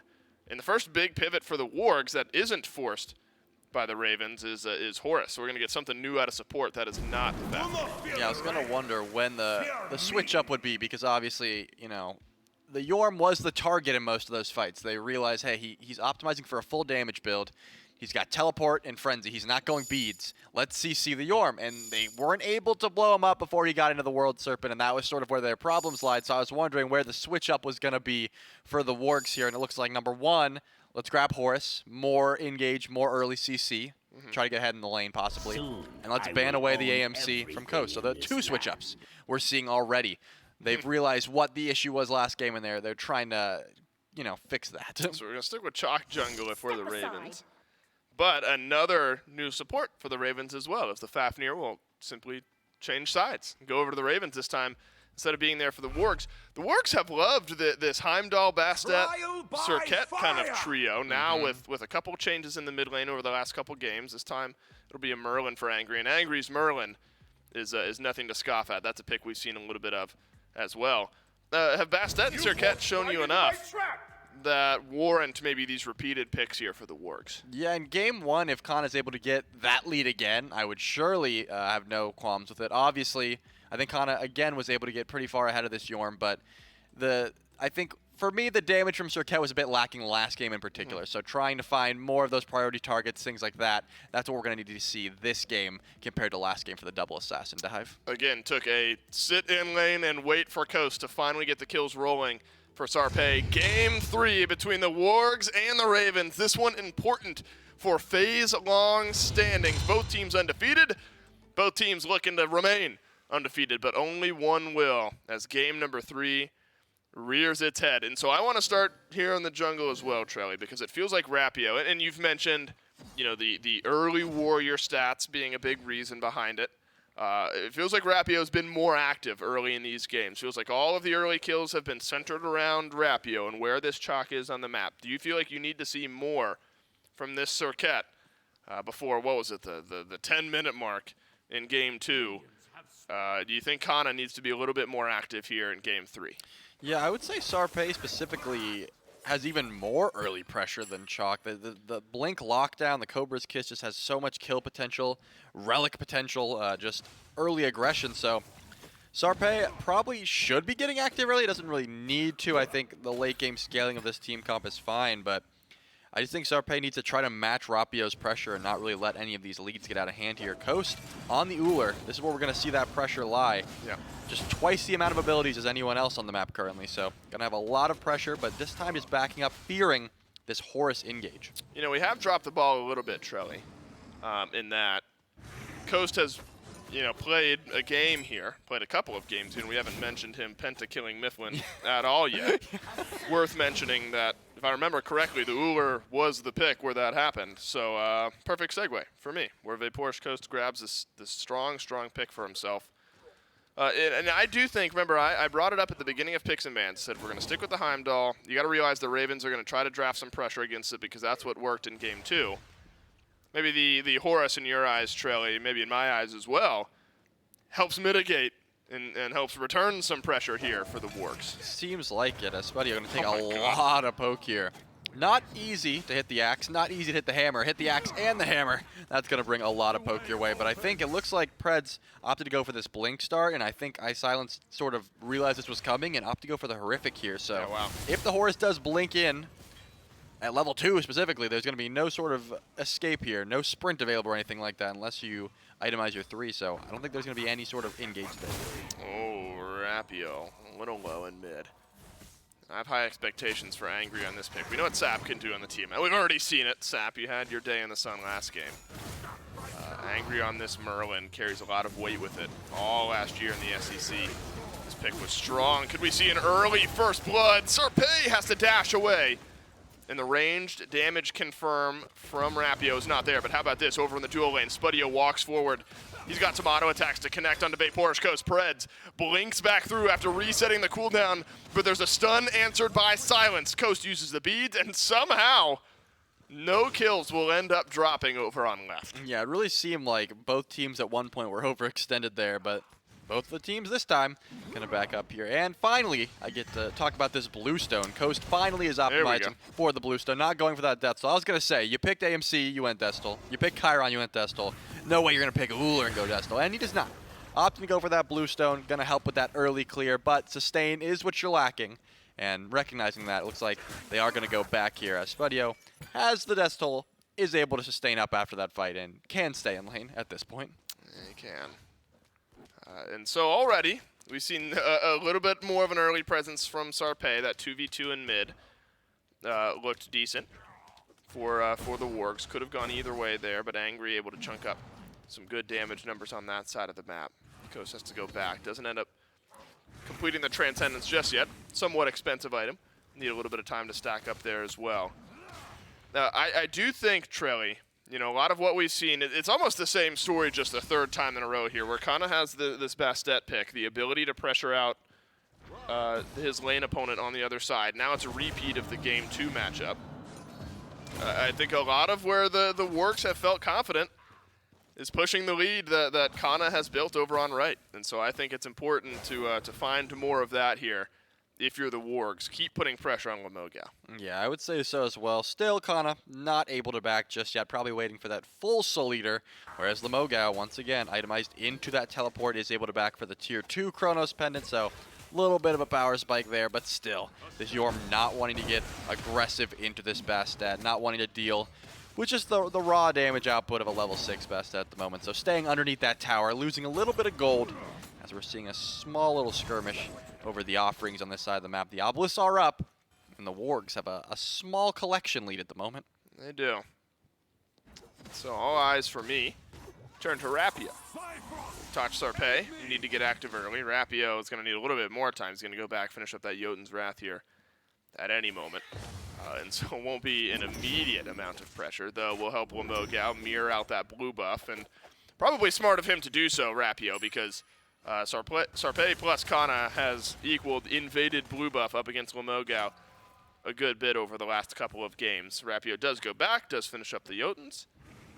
And so now with Blink and Ult, and that's big initiation from Rapio. I look towards some of the beadsless members of the Wargs that could be under threat. Maybe Preds, maybe Sarpe if caught out in the jungle. Because honestly, Trelly, that Chalk ultimate feels like forever. If you don't have beads, that knock up and the silence just feel like it lasts forever. And so I expect Rapio to get something going here in the next few minutes. Yeah, just trying to get very aggressive on this early game-centric Chalk pick, obviously. We've seen it 3 times now. We've seen the late game Chalk, we've seen the early game Chalk, and we've seen the early game aggressive Chalk. Right now we're seeing... What about mid-game Chalk? Yeah, right now we're seeing the sort of early to mid farming version of Chalk, which we saw a little bit last game as well. So Rapio still not trying to force anything. Again, you have no real kill potential in the right lane, right? Yep. We've already mentioned that the Jormungandr isn't going to find too much damage onto Kana. The Bastet pick very safe. So to me, you're either turning towards mid or duo. If you look at duo, Heim's got the Bifrost. He's going to be very careful to not waste his teleport at any moment. So Rapio then has to turn his attention towards this Merlin. It's going to be hard to bait the flicker out, but Sarpe can do it. Let's see. There you go. First initiation, but it's countered out by Sarpe. What is that damage?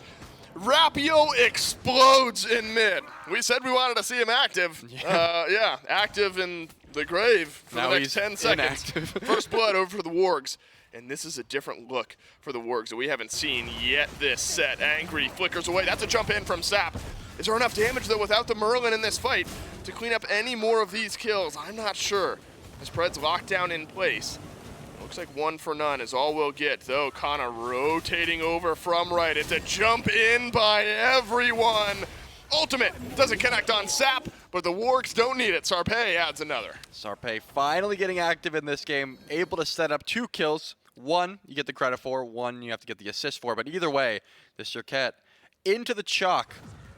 Very difficult matchup. We saw it last game where this exact sort of thing happened, where Sarpe found an early blink ult onto Rapio. Once again, no beads available, tries to just pre-ult and survive, but this time Angry just had so much damage onto Rapio. So already we're seeing him itemize into what appears to be a breastplate, some form of physical defense, because Rapio's respecting the output of this Circuit right now. You're dealing with 2 assassins, you also have a Horus and the Heimdall. So for Fizz, Yeah. I can see why maybe you're looking to go into a breastplate of sorts. Now there are a few picks, Trelly, where like an immediate pivot can make such a difference in the way that your team plays the game as going from like a Fafnir to like a Horus, right? I mean, that feels like such a drastic change to me, and not in a bad way. It's just a different way of looking at the game, and I think that To the Skies, first example of that. Sarpei has melted down Sap here, but Angry doesn't want to overextend. Rotation out of the left side of the map from the Ravens would have covered any further initiation there. But I think Preds and the ability to play around that ultimate is maybe one of the biggest style swaps we've seen so far in this set. Yeah, and you have to deal with the objective shred on the other side of the map now because that Horus was picked up by Silence. So you trade the objective shred and crazy sort of attack speed buff for lots of lockdown and team mobility with To the Skies. So it's a completely different playstyle, as you mentioned. But vastly, I think Preds is doing exactly what he needs to, trying to frontline, has this Interceptor ready to just blink onto anyone that shows up and just look for some CC and lockdown, constantly trying to heal his team up, that sort of play style. Very different. But again, these supports are just trying to, sit back and wait as this team fight sort of plays out because at the moment they're not really forced into anything. Well, they aren't. I mean, none of this matters, Trelly. We're going 35 minutes anyway. Both of these two teams in back-to-back games have slowed things down and sent us on to a 28, 29, 38-minute game in Game 2. A little bit, the 28-29 was Game 1. More action-y, though, here in Game 3 from what we've seen up to this point. Silence, unfortunately, kind of pulled back against the wall, not fully back into the rest of the Wargs. Otherwise, probably would have been a kill there. But transformation out from Silence buys just a little bit of time. Kill there maybe equals rotation over to Gold Fury. And so the Ravens saving themselves from a big swing here in Game 3. Yeah, not enough damage there. Silence obviously able to go into the Dragon and just make sure to hold on to his life at the moment. He's going to be invading away this Greater Scorpion, though. A little bit of extra gold for the Wargs. Still trying to push the small gold lead they've accumulated over this 9-minute game, 10-minute game at the moment. But still vastly no sort of engages. Obviously, we saw that one fight in mid. We saw a little bit of a skirmish there, but no blood spilled. No, just trying to farm up still. As Coast maybe trying to go get aggressive here. Could be. Coast likes doing this anyway. Now you've got Uller, a pick that wants to do it. Spuddy will have to use the ultimate, get out of harm's way as Porsche Coast turned his eye towards Spuddio. A worrying trend is in the mid lane right now, if you're the Ravens.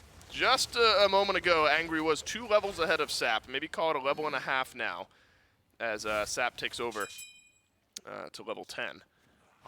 Angry, okay, a little bit further away. Actually, no, about to take over to level 12, so almost a full 2 levels. But definitely a 1-level lead there in mid lane. Doesn't really matter. There's a lead for Angry. Gold-wise, it's there as well.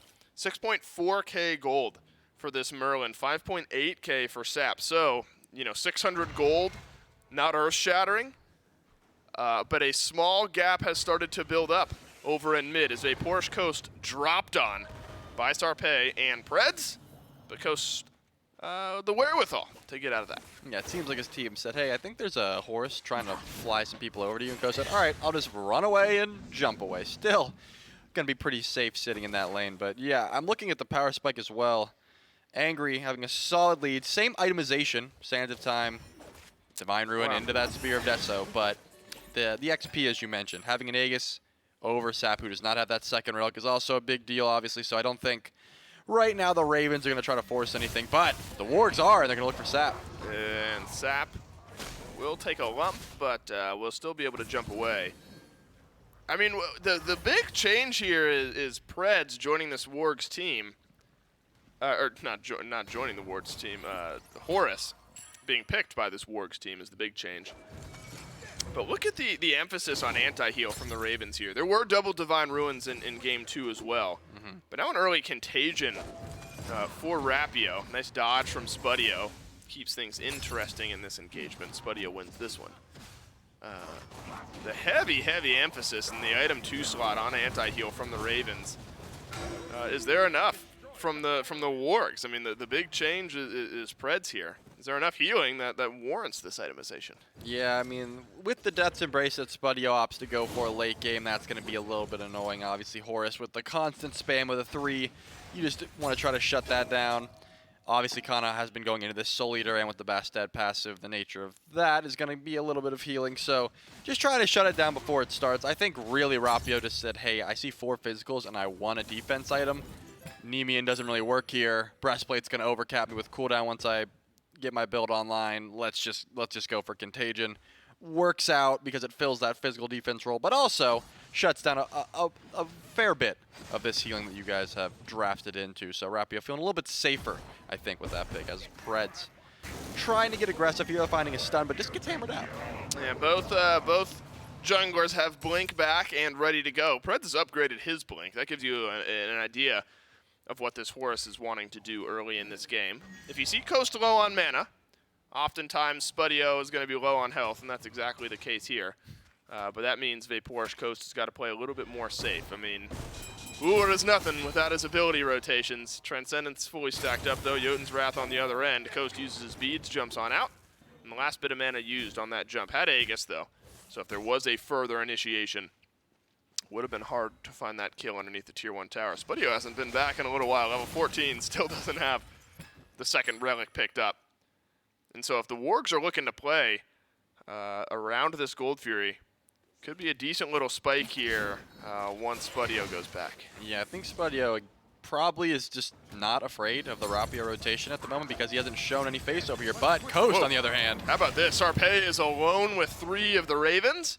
And as we've so often seen, the junglers just kind of exchange ultimates and we go about our way. Neither team overextending. And this is not unheard of. You get into Game 3, especially a Game 3 that's as important as this, as far as what standings could look like at the end of the phase. You don't want to make it. You don't want to make any mistakes. You know, you have a little leeway in Game 1. The losing team in Game 2 is up against it. Neither team here wanting to overextend on a fight, especially not over something like a purple buff Trelly the first 14 minutes in. So you expect a bit of a slower pace of play in a lot of Game 3s. Yeah, especially when these fights are happening at like purple buff, that sort of thing, where Gold Fury is so close by. There's no time for the soul lanes to rotate over if you realize you're losing a fight. So you're pretty much just saying, hey, if we lose this fight, if we drop this buff the wrong way, we are giving up Gold Fury as well. I don't think either team really wants to take that risk at the moment, even with the small lead that the Wargs have themselves. So once again, we do see Lomogal go for that teleport. So the rotation benefits a little bit more to the Ravens. They have a little bit more quick rotations and the global presence in this Yorm, but now Lomogal probably going to have to use that World Serpent just to get away from Kana here. Yeah, at some point. And World Serpent, there it is. Lomogal will head on back to base. No more Chalice charges and teleport 15 seconds away. I don't think Kana without the ultimate has the ability to really push this down, though. Blue buff is up. Sarpei will try to get over to this side of the map in time. Unable to do so. Blue buff secured. Lomogal waits out his teleport cooldown. All is well in the world for the solo lane of the Highland Ravens. It looks like a similar build, though, Trelly. I was questioning if the Chronos Pendant into Divine Ruin, into Ethereal Staff, into more damage later on in the build from Lomogal would punish the Yorm, and it was anything but. And it looks like Lomogal is just going to run back the same build. Yeah, I really felt like Lomogal shouldn't have been able to get off as much damage and live through as much as he was able to, but same sort of comp that the Wargs have drafted, so it's going to be the same sort of style of, hey, maybe Sarpei blinks in, get some CC, you go into the World Serpent. I mean, it's the same engage, right? So I don't think Lomogal has to change anything up here. He was able to get all of his damage off, he was able to live through the fights, and now he hasn't been ganked early, so he's just off to a better start. It's still pretty even in this lane at the moment. I don't think Yorm really is worried. Obviously going into that Belt of Frenzy again, not needing the beads, but it looks like Coast once again getting ganked. Whoa! Coast solo kill! And that is absurd, the damage that he puts out onto Sarpei. Spuddio, I think he's got the damage. He sure does. Make it a 1-for-1, but Coast makes the big play. Spuddio with the important trade out over in the mid lane. We fight on as well. Kana still has his ultimate. We'll send it on out. Rapio has used his in an attempt to get out of this fight. He will teleport on over to his axe, but now it's the left side of the map where an advantage can be found. The Wargs are sending their hunter into this fight while Vaporish Coast is still dead. Into the back goes Preds, and the Wargs find a big fight. I'm so surprised that Kana was able to make this rotation and Lamogao just had there's no way he could get over here. Obviously the ult was down at the moment, now it's back up, teleport's still down, but the Wargs, Kana making the rotation over, are gonna win that fight handedly, and now the Gold Fury is gonna be theirs. It looks like the answer back will be the Pyro, but they're not gonna do this quickly, and I think Kana knows about it. Yeah, Kana's here, so there won't be the answer back on the Pyro. Remember, that teleport's down because Kana chunked down Lamogao by his own, by the Wargs blue buff, forced the World Serpent out, forced the teleport back to lane, then it just now came back up.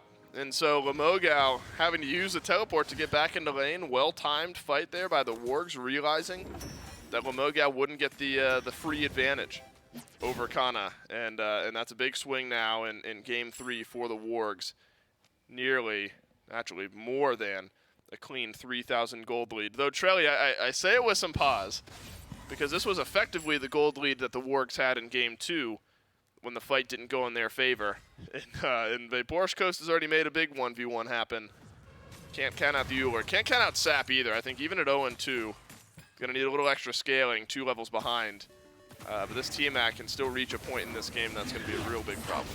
Yeah, definitely. And right now, the Uller beads are down because of that gank. Of course, the turnaround kill was there, but the big hit was that Spudio was able to live, Spudio was able to get the kill, and then Spudio was able to farm freely while Coast was dead. So great return kill by Coast, but I think still Spudio is very happy with that, able to get his free farm online, and now sitting pretty in that lane. 30 more seconds on the beads. Last time this happened, Sarpe was able to gank twice. It was an AMC this time. On the Euler, looks like Sarpe not going to go for it this time, staying on that right side of the map, saying, I'm gonna leave Coast alone. I saw how much that combo did. I'm gonna look at the Pyromancer. We already have seen the difference that Preds can make on this Horus. 3 of the 4 affected kills are assists for the support. I think To the Skies kind of adding that 1 extra kill onto Sap at the end of that mid lane fight a moment ago makes a big difference. Silenced, attempting to steal, will not be able to do so. Difficult to do on the Fafnir, but what are you going to trade out? Your ultimate at least. Sarpe has damage onto Sap in the mid lane, who has to jump away. He's been relentless, in onslaught even, into the Highland Ravens mid laner's health bar. Maintains the beads, but Trelly, the Wargs have just not given Sap the space to farm here in Game 3. Yeah, it doesn't seem like this Tiamat is able to stay in lane for very long. Sarpe getting pretty active. The Frenzy has popped, but it's probably just for this tower here. Yeah, Preds, you got to back off, my friend. The Borscht Coast only needs a few seconds to get those cooldowns back. 3-man knockup is there from Lamogao. A little bit of damage, but there's some of the healing coming into play for the Wargs, and they will back themselves away. Do not knock down the Tier 1 tower. We're able to still assert some objective control over towards the right side of the map. Right back into the driver's seat are the Niflheim Wargs here in Game 3 in a fantastic spot to take this set, and an important set over the Highland Ravens. And I think, Trelly, this is a good composition for pushing this style of lead if you're the Wargs. I mean, if you play around Preds, you can just keep on fighting. Yeah, with Angry's build as well, there's a lot of objective shred if they do want to try to pull up Fire Giant. Obviously right now, Coast finally gets that Heartseeker online, sort of matching the Silver Branch power spike of Spudio, but I still think right now Coast is going to want to sit in lane for a bit longer. If Spudio wants to get aggressive, if they want to try to pull this Fire Giant, you have to worry about the Bifrost as well, as we've touched on time and time again from this Heimdall. So the sort of teleport presence from this ADC is always going to be looked at here, and it looks like that's exactly what Spudio is doing, sort of heading towards that right side of the map here, whereas Coast is going to sit in lane. So we get about 4v5 at the Fire Giant at the moment. It looks like Coast is not caught onto this. No, Coast doesn't have the ability to rotate on over here quickly. Sarpe, rather, will back himself away nice and safely. You have to be worried with the amount of shred. You know, you don't have the Fafnir, but you still have Angry, and Angry puts out absurd damage. Spudio's got chin size there. You still got Frenzy. So the Fafnir, the team-wide coerce, the AoE coerce, of course, massive as far as objective shred goes, but the Ravens can't underestimate what the Wargs still have as far as being able to burn down some of these objectives. Now that goes for the Wargs as well, as Shoguns plus, of course, the coerce is there for the Ravens. It's a World Serpent forced by Lamogao. What kind of confidence does that give the Wargs? Big solo lane ultimate is missing. No commitment just yet onto the FG. Yeah, half health on this There it Yorm, is. no beads All right, take it available. back. Fire Giant has been pulled, and it looks like the dance has begun. Whoa, silenced! He's gone. He was there alone, and the Ravens lose their support. Fire Giant not confirmed just yet. Now back go the Wargs. This is an important fight for the Ravens. You got to show some face here. Doesn't look like they're going to be able to do so. Lamoga lurking down underneath. Fire Giant stolen away. That's absurd. The Wargs don't confirm the FG. The Ravens take it away, and it's the Venomous Haze from Lamoga. Big ultimate back in from Rapio. The Wargs at least need to grab some kills, and they're able to do so. But the Ravens delay out this game by stealing away the Fire Giant. Yeah, it looks like that tier 1 tower is still up, so not able to dive this one. The health bars are not low enough as well, so they cannot push into this. There is only 2 members with Fire Giant at the moment, so with the Ravens stealing that away, it is on the carries. I will say having Coast and Sap with a Fire Giant buff is pretty huge there, but still, the gold lead is going to be going in the favor of the Wargs unless, and it looks like it is going to happen, looks like Coast is going to pull this Oni Fury, so that's going to be pretty big for the Highland Ravens. They might be able to siege a push off this Fire Giant yet. If they get these Oni minions, if they get some of those Tiamat minions, they might be able to push with this FG buff, which with the lead that I'm seeing, I wouldn't have expected, but it looks like they catch onto this. That's a rare 5-man Horus ultimate. Now Sap on the retreat. Beads have to be used, but there's too much CC, and what a play from the Wargs, realizing their red buff is up, and there's no wards there. That's just a roll of the dice. We're going to assume that a red buff is getting taken down. And now there's the 1 FG buff. So FG effectively mitigated here outside of some damage in the fight from Coast. But for 40 seconds, you're without your mid laner if you're the Ravens. And there's already a hefty gold lead for the Wargs. Could be a Phoenix Siege despite losing the FG. Yeah, they have the Oni minions here, so they don't even have to worry about them. They can just clear them out. They're still very high up here, and Rapio's on the right side of the map, so this could be a 5v3 here if they want to push in. Looks like the Yorm pools are sort of going to be annoying here. You don't want to get E-Staff proc just by touching those, so they're going to have to wait for those to go, and now the siege begins. No, how about this? Here's a frenzy. The Wargs smell blood. Lamoga will not smell his ultimate. Angry has got another here in this game. 403 on the Merlin, but that's not enough for the Wargs to push in for the end. There is still a tier 2 tower in mid, still an open Phoenix on right, and the Wargs are feeling like methodical is the way to go. I just wish Lamoga smelled his ultimate there and would have been able to get it up. Yeah, I know. Yeah, that's all the difference. I can't imagine World Serpent smells all that good, Trilly. I don't think it does. He's got Venomous Haze, he's got Consuming Bellow, there's a lot of... Ghastly Breath is by far the worst smelling ability in the game, right? Would you rather smell a belch? A Bacchus burp? I think well, from Bacchus, maybe not. Or a Bacchus or a regurgitate. Oh, God, regurgitate. You're right. Yeah, you're right. This is a rabbit hole of smelly ultimates, or smelly abilities that I'm nervous to go down with you, Trelly. But point being in that call was that Lamoga would not reach his ultimate, and that made all the difference for the Wargs pushing down the left side of the map. This is sort of what we expected from the Yorm. Me specifically, I expected last game was the way that Lamoga itemized, without beads, you would just get CC'd and not be able to get that ult off. This time, though, the Wargs seem to have the lead to be able to say, hey, this Yorm is in front of us trying to engage. We're not going to let him get into that World Serpent. We're not going to let him be this disruptive force. We have the damage to just burn him down. And this is what I was expecting. This is the sort of full damage Yorm solo that I thought we were going to get. Much different showing this game than last game. Now, a big difference here is not so much delaying. I mean, a Phoenix Siege and a Phoenix Confirm ended up happening anyway by the Wargs, but ending the game is maybe the big difference here. But what are we fighting over? There's nothing on this side of the map. Silence jumps in, takes a little bit of damage, but ends up jumping out and away. If the Wargs had Fire Giant on all 5, maybe you're looking at a game end. So the Ravens just increased their chances of coming back into this game by stealing that Fire Giant away just a moment ago. But how concerned are we with the FG? Just now falls off as a 1-minute timer now begins for the Fire Giant to respawn over on the right side of the map. Minions pouring in mid. It looks like the Wargs are attempting to just fight. See if we can end the game without the FG, if we can get enough pressure. Yeah, if they get to the Titan, I think Merlin and Heim are specifically going to be able to burn that thing down. But Kana does not have the ultimate available. Did just chuck it during that little red buff skirmish, so We're going to see no Huntress of Bast engage here. SRP stays in the left lane trying to 1v1 Rapio, but that's the benefit of this chalk. You have so much healing when you're not getting ulted by the Circuit, so just anytime the poke comes, you sort of just call down the rain, heal up, and that's going to be the play. So it looks like they will be ulting towards Fire Giant here. Will make it. Oh, wow, that was not even all that close at all. I thought that was a lot closer to Sarpe being left behind, but no mistake here from the Wargs. So you can now set up shop a little bit.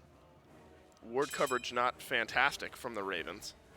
Decent from the Wargs, but not that far into the Ravens side of the jungle. Though shouldn't be caught off surprise, or caught off guard or by surprise if you're the Ravens. You know exactly where the Wargs are going to be, and it's right around this FG pit. Look at the damage that Spudio is finding on a Silence, though. Has to go into the transformation. Frenzy is out. Goodbye, Silence, but not because of death, because he's going to leave the backside of this fight. Porsche Coast knocks down Sarpe, who overextended, but Angry is on a rampage, and another kill drops on the right side of the map. It's a double kill from Spudio, and Sap and Coast are the last two alive. Are we calling FG, or are we calling game? And it looks like the objective is in the mind of the Wargs. Yeah, there's that left side Phoenix is about to respawn, so if they did try to stay and defend, there's no way they would even keep that one up. They have fire minions on the Titan as well. Your one benefit right now is To the Skies is down. You can't get base raced at the moment, but still, the Wargs are going to run it down mid lane. All they have for them at the moment, no, they still, that left Phoenix is probably going to go down just naturally, so they can try to put up a united front in the mid lane and try to 2v4, but it's going to be rough. Yeah, you got to push the issue here if you're the Wargs. 5 seconds away from Silence coming back, and if you can stagger out these deaths, it just becomes all that much more easy for the Wargs to end this game. Instead, objective mindset yet again from the Wargs as mid lane Phoenix goes down. Left side Phoenix will fall shortly after. Maybe enough gold to want to go back and spend, but this is a risk you run if you stick around going for these objectives. The respawns are in, but silenced, ulted back by Kana. Angry. 604 on the Merlin. Preds gets melted on through, and it's Vaporish Coast who trades out support for support. It looks like they're still trying to go for this Phoenix, though. They have 3 FGs left, but Coast is trying to chase this by himself. I don't think you want to turn that corner without knowing what's on the other side, so they are finally going to back off here, and it looks like that Phoenix lives with a sliver. Mid Phoenix did drop, though, but that left Phoenix was able to survive. The Tiamat minions kept the fire minions back just long enough to where the backdoor protections were enough to keep that Phoenix standing. So you still have your birds. You lose one in mid, though. Surprised that the Wargs didn't go for the end there, Trelly? It was only Coast and Sap alive for 15 or so seconds. Think you could have forced the issue? I think they really wanted that horse ult, and since it wasn't up, they didn't want to risk it. If they were able to just dive onto the Titan, I think they had the burst, but trying to run into the Uller, it would have been a little bit deadly. So just putting some respect on the amount of poke that this Uller has, saying, hey, we'll go for the birds. And they didn't even get both. They got the mid one, but that left Phoenix stands tall, so maybe not. Maybe they wouldn't have been able to end at that point, so. Yeah, it's all on Coast here, isn't it? 3-1 compared to the 0-3 of everyone else on his team. The Ravens just haven't quite been there yet this game. I mean, XP doesn't really matter for 4 out of the 5, or 3 out of the 4. Still catching up is silenced. Itemization, though, wildly important for all of those 0-3 members of the Highland Ravens. Still completing up some of those 6 items, still looking at upgrading some of the relics. And so the gold's still massively important here for the Wargs, and they're very, very far ahead, where the Porsche Coast outside of the relics is full build and certainly still hurts. So this Uller has got to make some magic happen. This Fire Giant still, 1.5 minutes left. Left side Phoenix. Sliver of HP remaining, but once that damage connects, it will end up falling down quickly. Sap low on the backline. Initiation in from Sarpe as Rapio finds the knockup and the silence on the other end. But silenced. D-transforms, has to jump away. Here comes the Horus Ultimate. Where does Preds go with the rest of the team? To the Titan. Making the Ravens guessing you're right, into the Titan. Go the Wargs, we're not even worried about the Phoenix, and this game ends with Preds ulting his team into the base of the Ravens, and the Wargs will take it 2-1. If you're not able to get that left Phoenix, just fly over it, go right to the Titan. You have the Merlin tired of damage. fighting. Yeah, you don't want to. I don't want to auto attack this thing anymore. I want to use my abilities on that Titan. We're gonna fly right over it. Obviously, with the Merlin burn, everyone had a strong lead. Coast 3-1, but not able to fend off all 5. Yeah, 3-1 compared to 0-3 of the rest of the members of the Ravens. The Wargs win game 1, and game 3 and they'll find the important win over the Ravens. We will break down this set and set up the next one right after this break.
Niflheim Wargs win game 1, win game 3, and win the set over the Highland Ravens. This one contested back and forth. Long games here in this set, around 30 minutes plus for all three games between the Wargs and the Ravens. But game 3, the difference maker, the tiebreaker, the Wargs able to find some early scraps and never look back. I think a big difference here in this one, Preds on that Horace pick and the opportunities, Trelly, that opened up.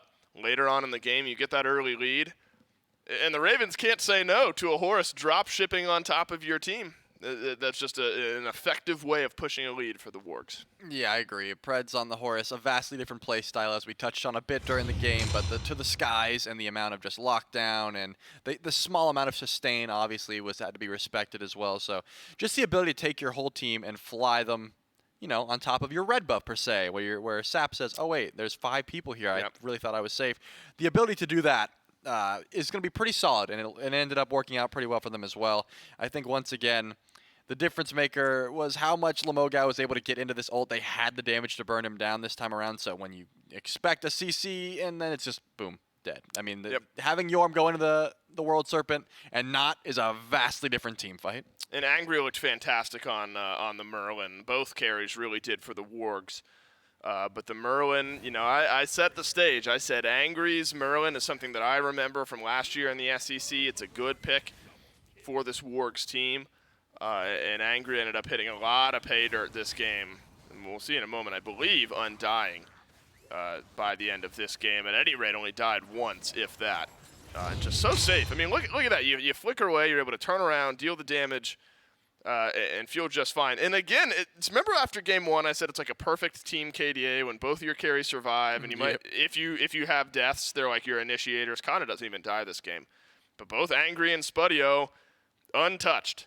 And then a blanket of 4 0-3s will warm up Vaporish Coast down there at 3-1. The damage numbers tell a bit of a story here. Angry able to farm up, get those items online. Spudio, Kana as well. It was a return to a similar draft trailer for the Wargs, but with the big change in the Horus and a big new look out of that support pick. And I agree with the point that you made. That's how I expected the Yorm Bastet lane to go as well, and so that was also a big difference from game 2. Yeah, it seemed like Rapio was pretty nullified as well, not really able to get active on the map. It seemed like anytime you looked over and see Sarpei going for a gank, you're like, oh, maybe Rapio's right on the corner about to come help out.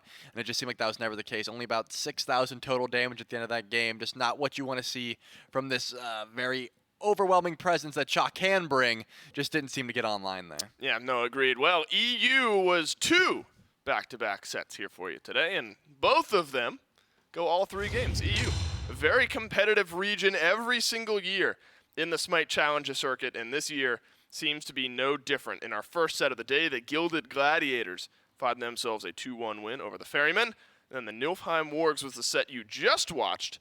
That's a 2-1 win for that squad over the Highland Ravens, and I touted how important that matchup was, because all of these teams that we saw today towards the top of the standings, the Hex Mambo versus the Scorpions will be playing a little bit later on.